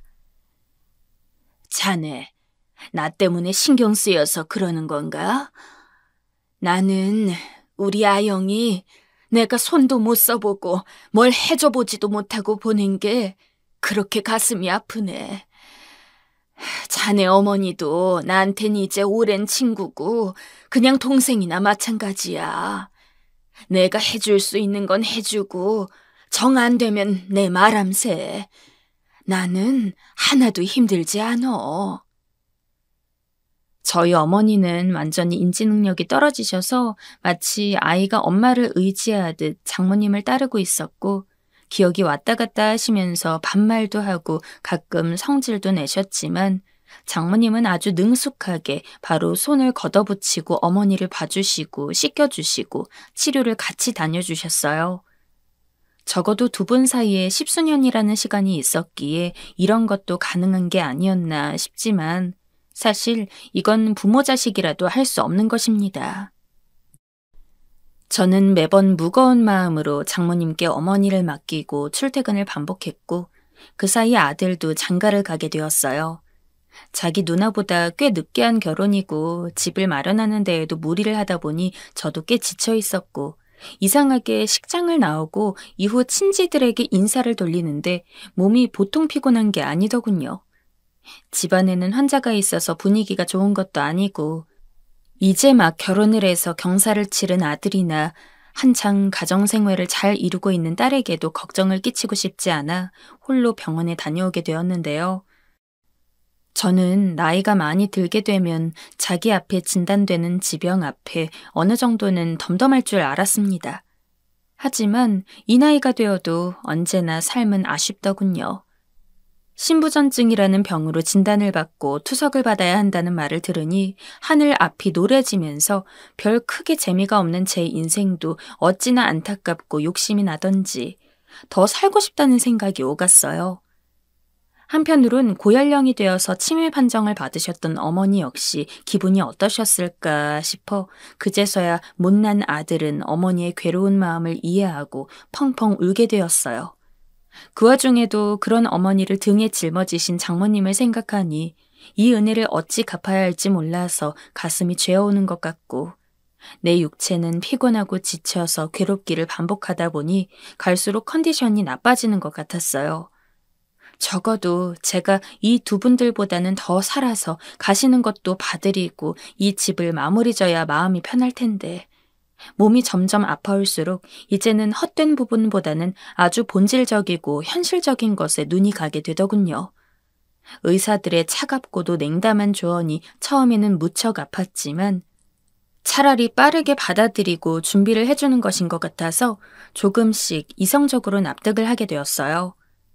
가끔 집에 놀러오던 아들과 딸이 아빠의 혈색이 나쁜 것 같다고 건강검진 좀 받아보라고 하는데 그저 쓱 웃어넘기게 되더라고요. 자기 엄마도 일찍 보냈고 이제 할머니까지 치매에 걸려 집안 분위기가 좋지 않은데 더 이상 아이들에게 짐을 주고 싶지 않았어요. 장모님은 당시 저희 어머니를 돌보시느라 무척 힘드셨을 텐데 말씀도 안 하시고 매번 괜찮다고 하셔서 걱정이 많았는데요. 어느 날 갑자기 말씀을 꺼내시더군요. 자네, 내가 요새 잘 체하고 몸이 좀 안 좋네. 혹시 한동안 간병인 같은 거라도 쓸 수 없을까? 요양원 보내드리는 건 아직 안 하고 싶네. 요즘 나라에서 이런 제도도 잘 되어 있다는데 좀 알아봐 주게.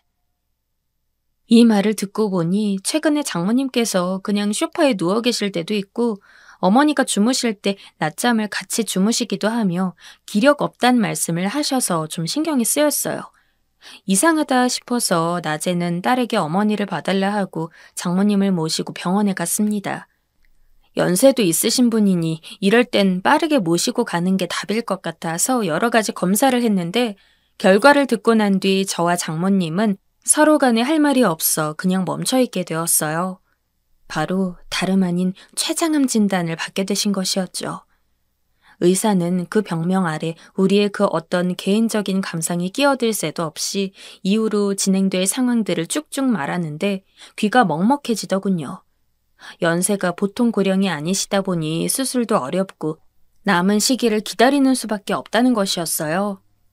장모님이 지금껏 딸을 보내고 버텨오신 날들을 생각하니 뭐가 이렇게 다 가혹한 건지 그러면서 나중에 그 화살이 저 자신을 스스로 가리키게 되더군요. 어쩌면 멀쩡하게 살 수 있었던 장모님을 그때 처남이 모셔가겠다고 할 때 보내드렸다면 이런 일이 있었을까 싶었어요. 치매 걸린 저희 어머니를 돌보겠다고 10여 년을 저리 고생하고 돌보시다 보니 알게 모르게 본인도 스트레스가 있으셨을 텐데 그런 게 쌓여서 절이 되신 거라면 그 죄를 어찌 씻어야 하나 눈물이 앞을 가렸죠. 병실 의자에 앉아 고개를 파묻고 울다가 화장실에 다녀오신 장모님을 보니 이루 말할 수 없이 괴로웠습니다. 결국 장모님을 붙들고 엉엉 울게 되었어요. 장모님, 저 때문에 저희 어머니 보시느라. 장모님. 장모님은 말없이 한창 서 계시더니 같이 쭈그리고 앉아 저를 보시더군요. 자네 잘못이 아니야. 그러지 말게. 그 말에 더 목이 메어 꺽꺽 소리내며 울었고 그 와중에도 장모님은 저에게 계속 별일 아니라고 얘기하시는데 왜 그렇게 먹먹했는지 모르겠어요. 결국 그 길로 장모님은 입원을 하게 되었고 이후로 집으로 돌아와 어머니만 계신 텅 빈 집을 보고 있자니 아무런 생각도 들지 않고 멍했어요. 여기서 보냈던 시간들이 갑자기 주마등처럼 휙휙 스쳐가는 것이 장모님이며 어머니며 아내며 아이들이며 모든 게 빠른 잔상들로 지나가더군요. 힘없이 누워서 계속 자네 잘못이 아니다, 별일 아니다 라는 장모님의 말씀이 아리도록 생각이 났어요. 또한 정신이 돌아올 때마다 본인 옆에 붙어 있으면서 돌봐주던 장모님을 계속 찾으시는 어머니를 보며 이루 말할 수 없이 속이 갑갑했어요. 저 역시 몸이 성치 않다 보니 어머니를 돌봐드리고 몇 번이나 주저앉아 다시 누워있게 되었고 장모님께는 처남이 가서 돌봐드리는 형태로 며칠이 흐르게 되었는데요. 그렇게 장모님이 입원하신 지 며칠 안 돼요. 어느 날 아침 어머니의 상태가 좀 평소 같지 않다는 걸 느꼈습니다. 침대에 누워 계신 채로 아무리 어머니를 불러도 답을 안 하시고 움직임이 없으셔서 그대로 응급차를 부르게 되었어요. 큰 병원에 모시게 되었는데 급성 폐렴이라고 하시는데 대체 뭐가 이렇게 정신이 없는 건지 이런 급박한 진행 상황을 따라가는 것만으로도 너무 벅차더군요. 마침 그 병원에 장모님이 계시기도 했던 터라 조금 텀이 나면 장모님께 들를 생각으로 처남에게 연락을 했어요. 그런데 어머니의 상태가 심상치 않아 그럴 시간이 나지 않아 초조해하던 중에 전혀 생각지도 못한 순간 저는 큰일을 맞게 돼버렸습니다. 아무리 평소와 다른 아침을 맞이하셨고 그 길로 실려오셨다지만 저는 그게 마지막일 거라는 생각을 하지 못했어요. 오래도록 치매를 앓으셨던 어머니지만 그저 급성 폐렴이란 병명에만 더 열중해 있었고 어머니와의 이별 같은 생각은 상상도 해보지 않았어요. 그런데 어머니는 의식 없이 주무시듯 병원에서 숨을 거두게 되었습니다. 제 안에 있는 큰 생명의 빛이 꺼졌다는 걸 받아들이기 힘들어 몸의 모든 피가 탁하게 막히는 느낌이 들더군요. 그렇게 멍하니 있는데 진동이 심히 울리면서 처남에게 전화가 왔다는 걸 알게 되었어요. 일단은 장모님도 위독하신 관계로 들러봐야겠다는 걸 알고 있었으나 제 상황이 말이 아니었어요. 그래도 뭐든 어떻게든 해야 할 것 같아서 겨우 수신 버튼을 눌러 받게 되었습니다. 숨을 내쉬며 무슨 말이라도 하려고 힘겹게 전화를 받았는데 처남이 하는 말에 심장이 뻥 뚫리는 것 같더군요. 저만 이때 몸이 굳는 듯 모든 게 정지되어 버렸던 건지 다른 분들이라면 이 상황을 대체 어찌 받아들이실 수 있을지 잘 모르겠습니다. 처남. 매영, 엄마가. 그래. 엄마가 지금 가셨어요. 저희 어머니가 숨을 거두신 지 5분 남짓 지나 같은 병원 다른 동에 계신 장모님께서도 숨을 거두셨다는 것입니다. 이 상황이 너무나 얼얼하고 믿기지 않았고 한편으론 눈을 타고 알 수 없는 감정의 눈물이 쉴 새 없이 터져나왔어요. 저와 처남은 정신이 없어 서로의 병동으로 움직이기 힘든 상태였기에 저는 겨우겨우 어머니 소식을 전했고 그 말에 처남 역시 숙연해져서 서로 한참이나 말을 잇지 못했어요. 나중에 힘겹게 이 모든 상황을 정리하고 홀로 남게 되어 집안을 둘러보고 있자니 머릿속이 몽롱하더군요. 오래도록 살면서 한두 번 이사를 거치긴 했지만 제 밑으로 딸려있는 식구는 늘 아내와 장모님, 어머니, 그리고 딸과 아들이었어요. 남들이 볼 때 참 신기한 조합이라 했지만 우리는 그럭저럭 잘 살아왔고요. 한편으론 전 아내가 떠났을 때조차 그렇게까지 무거운 마음은 아니었는데 이후 어머니가 치매에 걸리시고 제가 아프다는 걸 알았을 때부터 삶이 버거워지기 시작했어요. 그 사이를 장모님이 채워주셨고 적어도 그 두 분보단 오래 살아서 그분들이 가시는 걸 보고 싶다고 생각했던 소망이 이루어져서 다행이라 생각되더군요. 저도 몸이 많이 위독한 상태고 병원에서도 할 수 있는 건 다 했다고 말을 최근에 전해왔으니 시기가 얼마 남지 않은 것 같긴 합니다. 적어도 이 사실을 처남에겐 말해야 될 것 같아 말을 전했는데 처남은 듣고 눈물을 짓더군요. 평소 과묵한 처남이 말을 잇는데 왜 그렇게 눈물이 났는지 모르겠습니다. 그렇게 눈물 많은 사람이 아닌데 말이에요. 매형, 우리 엄마가 가는 순간까지 매형이랑 사돈어른 걱정했어요. 엄마 안 보여서 사돈어른이 찾을 거라고요. 그걸 보면 우리 엄만 매형 내서 살았던 게 형이 걱정한 것만큼 그렇게 힘들진 않았던 것 같아요. 누나 보내고 매형이랑 산 세월도 길어서 이제 아들과 다를 게 없다고 하더라고요. 엄마는 매형이 가끔 사돈어른이랑 어디 드라이브 시켜주면 그게 그렇게 좋았대요. 난 우리 엄마한테 그런 걸 별로 못해줬는데 말이에요. 매형, 우리 엄마 가는 길은 편해 보였어요. 전 매형한테 고맙게 생각해요. 하나하나 너무나 장모님다운 말씀이셔서 저희 어머니 이상으로 빈자리를 체감하게 되어 통곡하게 되었어요. 이후 걱정을 조금 해본다면 제 아이들은 어엿한 부모들이 되어 가정을 이루고 있기에 그리 큰 근심은 없습니다. 하지만 집안의 어른들이 너무 연달아 떠남으로 인해 마음이 힘들까봐 그런 부분들을 잘 보듬어달라 처남에게 부탁하게 되더군요. 저희 아이들도 아이들이지만 엄마와 누나, 매형까지 떠나보내고 상실감이 클 처남 역시 마음이 쓰여 서로 잘 의지하는 관계가 되기를 바랍니다. 처남이나 애들이나 막상 제가 가장 힘들 거라며 걱정하고 있지만 저는 제가 꼭 마무리하고 싶었던 어머님들의 가시는 길을 정리할 수 있었기에 그렇게 힘들지 않습니다. 그리고 장모님께서 남기신 말씀을 듣고 나니 제 인생이 나름 쓸모있게 쓰였구나 싶어 안도의 한숨을 쉬게 되기도 합니다. 이렇게 여기까지 저희 가족의 이야기를 들어주셔서 감사드립니다.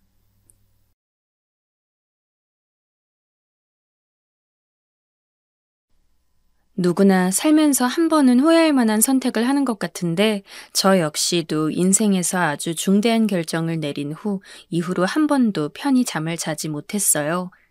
그게 어떤 사람에게는 땅 투기일 수도 있고 결혼일 수도 있고 이혼일 수도 있고 직장 선택일 수도 있을 거예요. 하지만 제 경우는 누군가에게 쉽게 말하기도 어려운 그런 결정이었어요. 듣는 순간 다들 표정이 변하면서 경멸하게 될 것이 뻔했기 때문입니다. 저는 어릴 적에 엄마가 안 계셨고 중학생 때쯤 아빠도 돌아가시는 바람에 할머니 손에서 자라게 되었어요. 부모가 안 계시다는 이유로 여기저기서 꽤 안 좋은 말도 많이 들었고 저부터도 인생에 대해 뭔가 바라는 것도 없이 그렇게 살아왔는데요. 그래서 더 누군가의 사랑을 원하고 외로움을 어떻게든 채우고 싶다는 생각을 했던 것 같아요. 이후 사회에 나와서 직장 생활을 하다가 얼마 만나보지 않은 남자와 결혼을 결정하게 되었어요. 저보다 나이가 꽤 위였고 어른 남자 같은 느낌이 들었고 무척이나 공들이고 잘해주는 모습에 혹하게 되었는데요. 할머니께 소개했을 때 썩 좋아하지 않으셨던 게 오래도록 기억에 남아요. 왜냐하면 어른들 말을 왜 들으라는 건지 수년이 지나 이해하게 되었으니까요. 영주야, 그러지 말고 좀 더 다른 사람도 만나보고 그래라. 네가 데려온 남자는 영 예의도 없고 인상도 별로야. 그런데 저는 할머니랑 오래도록 사는 생활도 지긋지긋했고 빨리 저만의 가정을 꾸려 나가고 싶다 생각했거든요. 맨날 부모도 없이 자라와서 뭐가 어떻다는 둥 하는 말을 들었던 게 콤플렉스였기 때문에 이제는 완연히 저만의 독립된 집을 갖고 싶었어요. 저에게 먼저 손을 내밀었던 남자는 그걸 자기가 채워주겠다고 하니 홀린 듯 그 생활에 합류하게 되었고요. 하지만 그렇게 결혼을 하고 나자 이 남자가 저에게 한 거짓말이 한두 개가 아니라는 것을 깨닫게 되어 얼마나 머리가 아팠는지 모릅니다. 저보곤 둘이서 살 신혼집을 구했다고 하더니 그곳은 그저 본인의 가족들이 살던 집일 뿐이었어요. 제가 그곳에 들어가서 살게 되는 모양새였고요. 저와는 9살 정도 차이가 났는데 알고 보니 초혼이 아니라 재혼이었더라고요. 그냥 나이 차이가 좀 나서 어린 여자를 데려가는 것에 대한 미안함 정도로만 알고 있었어요. 그런데 그게 아니라 이웃남이었다니요. 저도 가진 거 없이 혼수만 아주 조금 갖고 들어가게 되는 터라 제대로 식도 못 올리고 혼인신고만 했는데 완전 깜빡 속아 이웃남과 결혼하게 된 것이었죠. 게다가 시종일관 상스러운 말들을 해대며 저를 구박해대는 시댁 식구들도 싫었고 그 말에 이끌려 툭하면 저에게 아기를 빨리 가져야 한다며 그대로 따라하는 남편도 너무 미웠어요. 그러던 차에 결혼한 지 8개월 만에 아이가 들어서게 되었고 저는 난생 처음 해보는 임신에 감정적으로도 보통 혼란스러운 게 아니었어요. 배가 불러오면서 실제로 너무 메스껍고 힘들어서 식은땀을 연신 흘렸던 저를 시어머니는 단 한 끼도 봐주지 않고 하루 5끼를 차려내게 했어요. 이후 어찌어찌 애를 낳아서 돌보고 있는 와중에도 시누이와 시어머니는 남편이 없는 시간에 저를 들들 볶아댔죠. 저녁에 돌아온 남편은 벌렁 누워서 애는 돌보지도 않고 저에게 늘 짜증만 내더군요. 산후 우울증이며 극한 피로감이며 산모이면서도 온전히 몸조리도 못한 채 몸이 말이 아니게 된 저 역시 가만히 견딜 순 없었어요. 그래서 같이 받아치면서 말대꾸를 했더니 이 사람은 이제 저를 자기 집에서 사는 종 그 이상도 이하도 보지 않는 투로 대하더군요. 이게 어디서 기어올라? 남자가 말하는데 말 대답할래? 이런 상처받는 말은 이제 우습지도 않는 수준이라 제가 귀를 막아버렸는데 일순간 갑자기 시야가 확 바뀌는 게 느껴졌어요. 바로 남편이 제 머리를 잡아서 그대로 벽에 밀쳐버린 것이었죠. 그렇게 세게 맞은 것은 아니었으나 순간 저는 수치심에 아무 말도 나오지 않았어요. 정말 인생 끝을 보는구나, 이런 꼴을 당하는구나 싶어 온 머리가 얼얼하게 느껴졌어요. 너 한 번만 더 까불면 못 볼 꼴 당할 줄 알아. 나 열받게 하지 마라, 어? 이런 막말까지 해대더니 급기야는 저에게 맡겼던 생활비까지 입 싹 닫고 이제 자기가 관리하겠다는 거 아니겠어요? 그러면서 해대는 말은 얼마나 저를 치욕스럽게 하던지 저도 엄연히 돈 벌며 격리 생활을 하던 때가 있었는데 말이에요. 완전히 일자무식에 본인 없으면 살 수 없는 여자인 마냥 대하더군요. 야, 너 우리 집에서 살면서 네가 무슨 돈을 쓸 때가 있어. 내가 번 돈 내가 쓴다는데 까불래? 그러면서 이제는 대답도 않는 절 보고 대꾸도 없고 무시한다며 윽박 지르는 게 아니겠어요? 분노감에 휩싸여 노려보았더니 눈빛이 기분 나쁘다며 또다시 제 머리를 잡았고 맞으면서 아프다고 우는 제 소리가 들려도 시어머니와 시누이는 우리 방에 기척도 하지 않았어요. 평소엔 맨날 제 방문을 그렇게 두드려대면서 당장 나와서 일하라고 시키면서 말이에요. 이런 취급을 받아가며 참을 수 없는 것은 이제 몇 살 안 된 아들 때문이었어요. 얘만 아니었다면 이 집에 계속 이러고 살 이유가 없었어요. 제가 부모 없이 자라면서 겪었던 많은 일들을 절대 아들에게는 물려주고 싶지 않았기 때문에 정말 아랫입술에 이빨 자국이 남도록 세게 깨물어가며 참았죠. 하지만 이런 저를 희롱이라도 하듯 남편은 갈수록 더 대담하게 밖으로 돌기 시작했고 급기야는 저를 더 괴롭힐 만한 게 없는지 바람까지 피우는 게 아니겠어요? 사실 제가 알만한 상황이 아니었는데 상대 여자가 집으로 찾아와서 난리 피우는 바람에 어쩔 수 없이 알게 됐어요. 제가 아들을 안고 그 여자를 멍하니 응시하는 걸 보더니 외려 그 여자가 저를 동정하는 게 아니겠어요? 아휴, 난 결혼이라도 안 했지. 그쪽은 애까지 낳았어요? 준식 씨 그 인간이랑 결혼해서 살고 있는 거예요? 아유, 저런 남자랑 이런 집에서 뭐하러 참고 살아요? 이런 일은 금세 동네에 수군수군 소문이 났고 여기서 저는 바보 그 이상도 이하도 아닌 애엄마가 돼버렸어요. 남편이 번듯하게 바람을 피우고 밖에서 도박이든 뭐든 하고 다니고 집에 들어와선 그렇게 때려대는데도 아들 하나만 감싸 안고 맡기만 하는 그런 여자로 말이에요.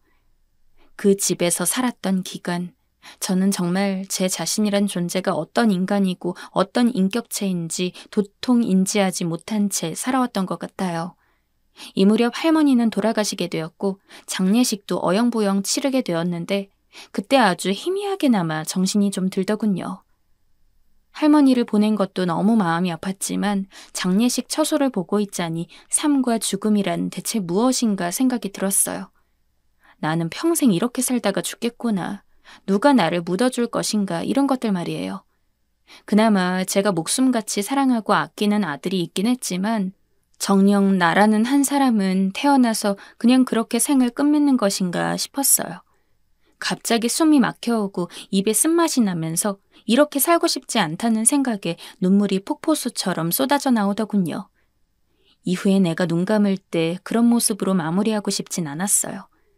할머니의 장례를 기점으로 해서 제 안에선 뭔가 변화가 일어나게 되었고 그 뒤로 돌아온 뒤 집에 와서 여전히 횡포를 부리는 남편을 보니 제 마음은 계속 다른 출구를 바라보게 되었어요. 어떻게든 여기서 탈출을 해야겠다. 이렇게 노예처럼 시댁 식구들에게 잡혀 살 순 없겠다는 생각뿐이었죠. 하지만 그러려면 아이가 너무나 마음에 걸렸어요. 당장 제 몸만 건사하기에도 홀로 나가서 굶어 죽지만 않으면 다행인 상황이었거든요. 남편과 결혼 생활을 하고 있는 동안 제 몫에 돈은 단 몇십만 원 정도밖에 없었고 어린 아들을 데리고 같이 살만한 집은커녕 며칠이나 풀칠하며 살아남을 수 있을지 대책이 없었어요. 저는 날이 갈수록 스트레스가 심해져 20대 중반밖에 안 된 나이에 흰머리가 반을 덮기 시작했고 연신 시기에 맞지 않은 하혈을 하면서 몸이 무척 쇠해져 있었어요. 이 상태로 나가서 아들을 내가 과연 잘 키울 수 있을까? 아들도 나와 있어서 행복할까? 답이 나오지 않더라고요. 머리를 쥐어짜고 생각해보니 결국 답은 저 홀로 나오는 수밖에 없었어요. 그나마 불행 중 다행이라고 볼 수 있는 것은 노처녀인 시누이와 시어머니가 제 아들을 무척 예뻐했다는 거예요. 아무것도 없는 애미 밑에서 똑같이 고생하며 제가 살았던 삶을 그대로 물려주느니 그래도 할머니와 고모, 아빠가 있는 번듯한 집에서 자라는 게 좀 더 낫지 않을까 싶더군요. 제 경제력이 너무 처참하게 없었기 때문에 이런 결론에 이르게 되었어요. 폭우가 쏟아지던 날 밤, 저는 아이가 잠든 걸 확인하고 온 식구들의 방에 불이 꺼져 한참 시간이 지난 새벽 2시쯤 조그마한 짐을 들고 밖으로 살살 나가게 되었어요. 문이 닫히는 소리에 누군가 부스럭하는 게 느껴졌지만 저는 질세를 달려나가게 되었죠. 그들에게 잡힐까 두려우면서도 그 집에서 곤히 잠들어 있는 내 아이를 생각하니 왜 이렇게 눈물이 쏟아져 나왔을까요? 가장 돌아가기 싫고 무서운 곳에 내 사랑하는 피부치를 놓고 왔어요. 마치 활활 타오르는 모닥불 안에 아기를 혼자 놔둔 것 같은 심정이었기에 나를 붙잡으려는 듯한 그 손과 발이 두려우면서도 아들을 생각하면 다시 돌아가야 하나 몇 번이나 고민했어요. 그렇게 저는 밤새 어딘가를 걷고 걸어 좀 더 먼 지역으로 가게 되었고 겨우 여관방 하나를 잡고 들어가 넋을 놓고 쓰러졌어요. 시댁 식구와 무서운 남편으로부터 도망쳤다는 해방감을 느끼기에도 앞서 제가 너무 그 집에 오래도록 있으면서 묶여 있었던 건지 불안감이 밀려오더군요. 이게 잘한 일인지 아닌지 확신이 없었어요. 눈 뜨자마자 엄마를 찾으며 엉엉 울 아들을 생각하니 다시 들어갈까 생각을 하면서도 이미 남편에게 얻어맞아 이 한쪽이 깨져버린 그 감각이 떠올라 선뜻 움직일 수 없었습니다. 이 정도로 무너질 거면 나오지 말았어야 한다. 이미 한쪽 길을 선택한 이상 나는 뒤돌아봐선 안 된다는 생각만 하게 되었어요. 나오기 전 몇 번이나 눈물을 억누르며 아이의 잠든 눈두덩이에 입을 맞추면서도 이러다 아이가 깨버릴까봐 어쩌지도 못하고 망설이며 나가던 그 날을 저는 평생 잊을 수가 없어요. 시댁에서는 아마 온갖 난리가 다 났던 듯 하지만 어찌어찌 1년 정도의 시간이 지나 저는 겨우 이혼이란 절차를 치르게 되었어요. 아들 역시 남편이 키우는 것으로 결정이 났고 저는 그 과정 안에서도 아들을 단 한 번도 만날 수 없었죠. 그 상황에서 아들을 만나게 된다면 다시 남편 바지춤을 잡고 매달리게 될까 스스로 두려웠지만 실제로 조금도 만날 수 없는 입장이 되니 가슴에 한기가 들더군요. 비로소 내가 무슨 짓을 한 것인지 실감이 나기도 하고 밖에서 국어를 하는 한이 있더라도 아이를 데리고 나왔어야 했나 싶어 가슴을 치게 되었어요. 그래도 이미 주사위는 던져버렸고 저는 제 앞에 놓인 생을 살아야 했기에 그대로 쭉 걷게 되었어요. 숙식이 제공되는 곳만 찾아다니며 일을 다시 하게 되었고 식당이며 여기저기 전전하면서 제 몸 하나 겨우 건사하며 돈을 벌게 되었고요. 그러던 사이 가끔씩 여유가 있고 쉬는 날이라도 되면 몰래 기차를 타고 올라와서 먼발치에서 시댁을 기웃거리곤 했어요. 바람기가 다분한 남편은 보나마나 또 여자를 만났거나 재혼을 했을 테고 평소에도 관심 없었던 아들 양육은 아마 시어머니가 하고 있을 터였어요. 이런 모습들을 몇 년 정도 훔쳐보다가 저는 다시 마음을 다잡게 되었죠. 이렇게 자꾸 훔쳐보면서 내 처지를 한탄하는 것보다 기왕 선택했으면 열심히 살자고 말이에요. 아들이 초등학교에 입학한 이래까지 몰래 훔쳐보다가 이제는 이러지 말고 나중에 아들이 대학이라도 가고 뭐라도 하는 것 같을 때 그간 못한 엄마의 몫을 돈으로라도 대신해주고 싶다는 생각이 들었어요. 한창 엄마가 필요한 나이에 자기를 두고 나가버린 것을 얼마나 원망하면서 클까. 그걸 돈으로 대신할 순 없겠지만 그래도 제 피땀이 들어간 돈이라도 주면서 사죄하고 싶었어요. 그래서 저는 정말 죽도록 식당에서 일만 했고 몸이 힘들어서 병원 치료를 받을 때에도 영양제로 대충 버텨가면서 그렇게 돈을 벌었어요. 이렇게 10몇 년간 모은 돈은 8천만 원이 조금 넘게 되었죠. 대학 들어갈 때 바로 딱 주고 싶었지만 만기가 몇 달 더 남은 관계로 그 사이에 아들에게 용기를 내어 연락을 했어요. 당시 시댁 동네에는 저를 아는 애기 엄마들이 몇 있었는데 가끔 몰래 보러 갔다가 마주쳐 아주 창피한 적이 있었는데요. 그래도 그중 한 엄마가 제 처지를 불쌍히 여겼는지 아들 근황을 가끔 자기가 대신 전해주겠다고 연락처를 주었거든요. 그래서 급편에 아들 연락처를 받게 되었고 아들도 동의했다고 하기에 전화를 걸어보게 되었어요. 많이 당황스러워하고 어색해하는 걸 보니 저도 갑자기 겁이 났고 아들을 만나는 것에 자신이 없어졌어요. 그래도 이 돈은 꼭 줘야겠다고 생각했기에 만기가 될 때까지 떠듬떠듬 안부만 물었고 이후 짧은 내용의 편지와 함께 돈을 전해주게 되었어요.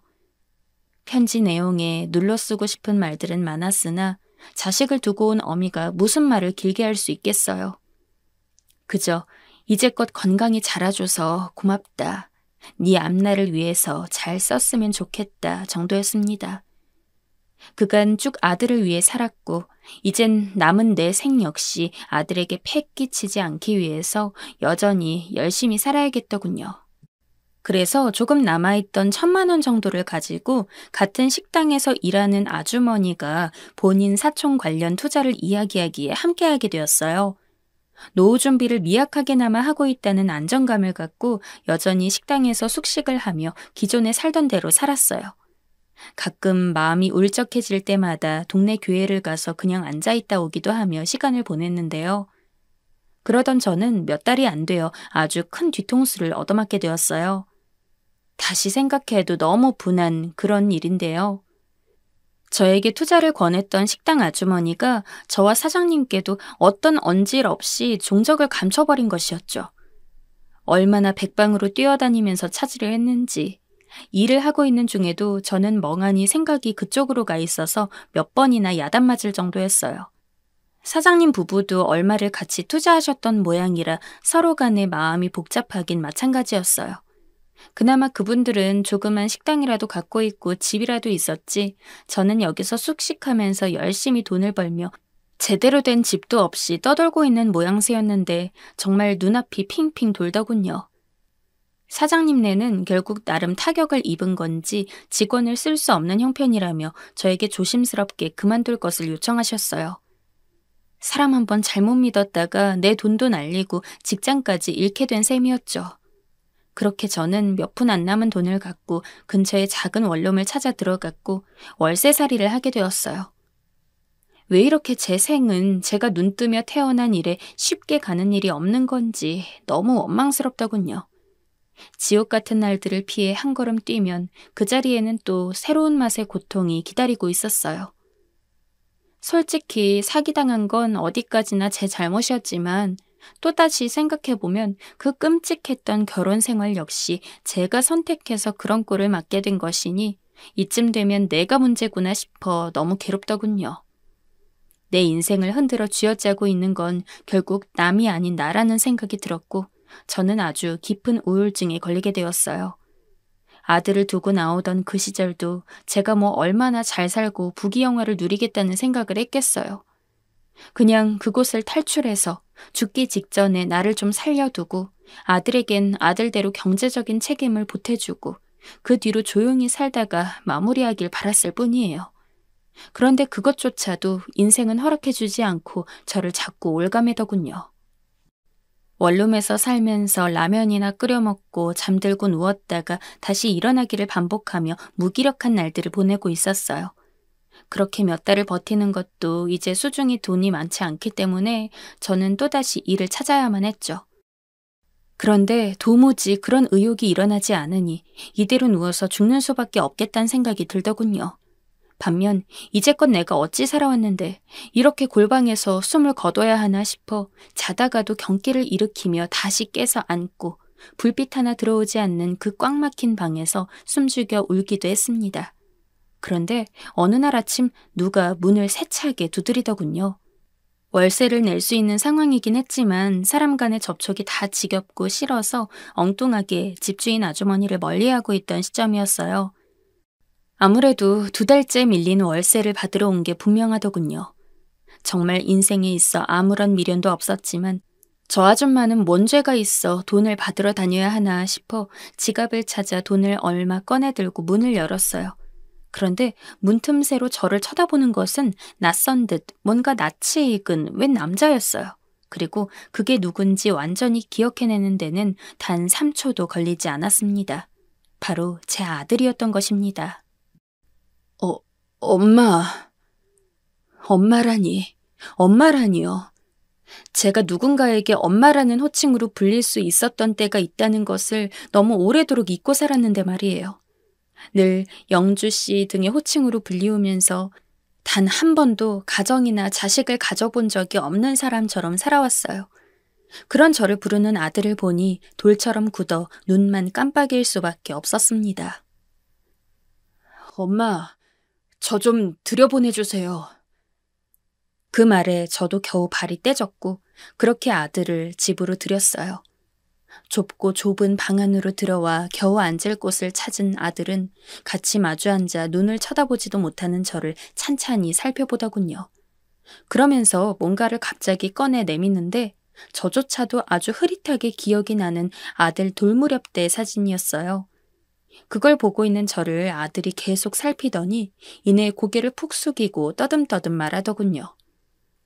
무척 덥고 습한 날이었는데 그 말은 제 가슴을 차갑게 파고들었어요. 엄마, 우리 엄마 이렇게 살고 있었네. 엄마 왜 이렇게 늙었어? 나는 엄마 사진 속 모습만 생각하고 왔는데. 저를 보고 괴로워하는 아들을 보니 왠지 더 비참하게 느껴져 저는 아무렇지 않게 둘러대려고 애썼어요. 그 사진은 너 돌 때인데 그때랑 비교를 하면 어떡하니? 당연히 늙는 거지 뭐. 그런데 그 말이 뭔가 아들의 심기를 더 건드린 것인지 아들은 그대로 방바닥에 엎드려 오열을 하는 게 아니겠어요? 저는 이러지도 저러지도 못하고 어릴 적이나 대학 때 잠깐 봤을 때와 달리 너무나 장성해버린 아들을 만질 수도 어쩔 수도 없어 그냥 쩔쩔매고 있었어요. 겨우 마음을 추스린 아들이 다시 몸을 일으키더니 자기의 근황을 말하더군요. 4년 전 결혼을 했고 아들 하나를 낳아서 키우고 있다고 말이에요. 시어머니는 돌아가신 모양이고 제 고모도 결혼해서 멀리 산다더군요.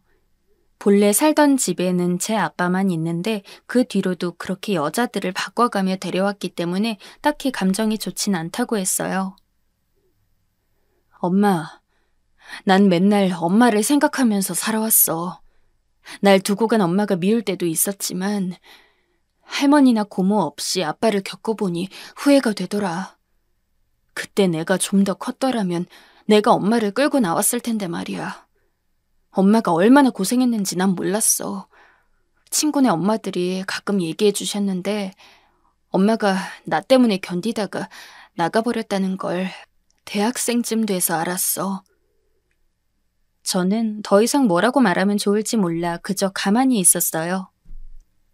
엄마, 내가 자식 낳아보니까 더 엄마가 보고 싶어지더라. 엄마는 엄마 손주 보고 싶지 않아? 아들은 그 길로 저를 자기 집으로 데려갔고 생전 처음으로 며느리와 손주들을 만나보게 되었어요. 아들 차로 같이 가는 그 시간도 무슨 말을 하면 어색하지 않을지 몰라 너무 당황스러웠지만 그래도 그건 무척 감사하고 기분 좋은 불편함이었어요. 여지껏 저를 괴롭혔던 것들, 처음엔 따뜻하게 덮어주는 듯 했으나 가시를 품고 있던 것과 정반대의 것이었습니다. 아들과의 사이를 어떻게 좁혀갈 수 있을지 몰라 저는 감히 손도 못 뻗었고 알아보려는 몸짓조차 할 수 없었는데 아들이 먼저 이렇게 손을 내밀고 저를 찾아와 주다니. 매일매일 눈을 뜰 때마다 이게 정말 내 앞에 놓인 일상들이 맞는지 겁이 나기도 해요. 오래도록 불행했던 사람은 더 불행해진다는 말이 있던데 자꾸 자기 앞에 놓인 일들을 의심하고 쉽게 행복 쪽에 몸을 기대려 하지 않아서 그런가 봅니다. 하지만 저 역시 이런 쓸데없는 걱정을 할 수밖에 없는 것이 저 같은 사람이 이런 시간들을 가져도 되는 건지 실감이 나지 않기 때문이에요. 아들은 자기가 살고 있는 아파트 단지 바로 옆동에 제가 살 집을 구해주었어요. 평생 제 집을 가져본 적이 없는 저에게 집을 얻어주었으며 그것도 모자라 매달 5일마다 집으로 와서 용돈을 150씩 주고 있어요. 나이도 많은 데다가 혼자 사는 제가 쓸 데가 뭐가 그리 있다고 주는 건진 모르겠지만 며느리와 손주들 없을 때 혼자 와서 주고 가는 걸 보니 나중에 그들 앞에서 용돈이라도 주라고 넉넉히 주는 것 같아요. 갑자기 나타난 시어머니이자 할머니이기에 이 관계도 잘 지내게 하고 싶은 아들의 마음이 보여서 울컥하더군요. 그래서 저는 매번 아들네 집 먹으라고 반찬을 만들어서 갖다 주기도 하고 아들만큼이나 어색하고 실감나지 않는 며느리와 손주에게 정을 붙이려고 용돈을 주기도 하고 있습니다.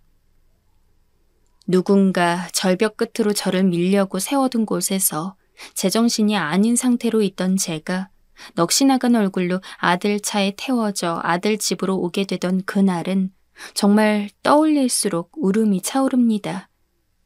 이런 날이 있을 거라고, 내 노년이 내 젊을 때보다 좋을 거라고도 상상해보지 못했어요.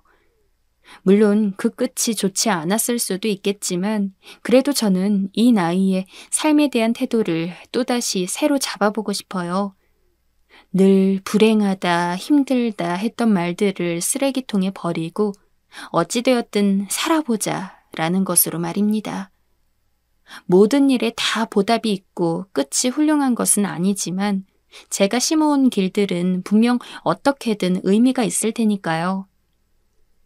다들 오늘도 수많은 결정 안에 살고 계실 텐데 무슨 결정을 하고 어떤 결과가 와도 다시 새로 쌓고 지으며 열심히 잘 살아가시길 응원합니다.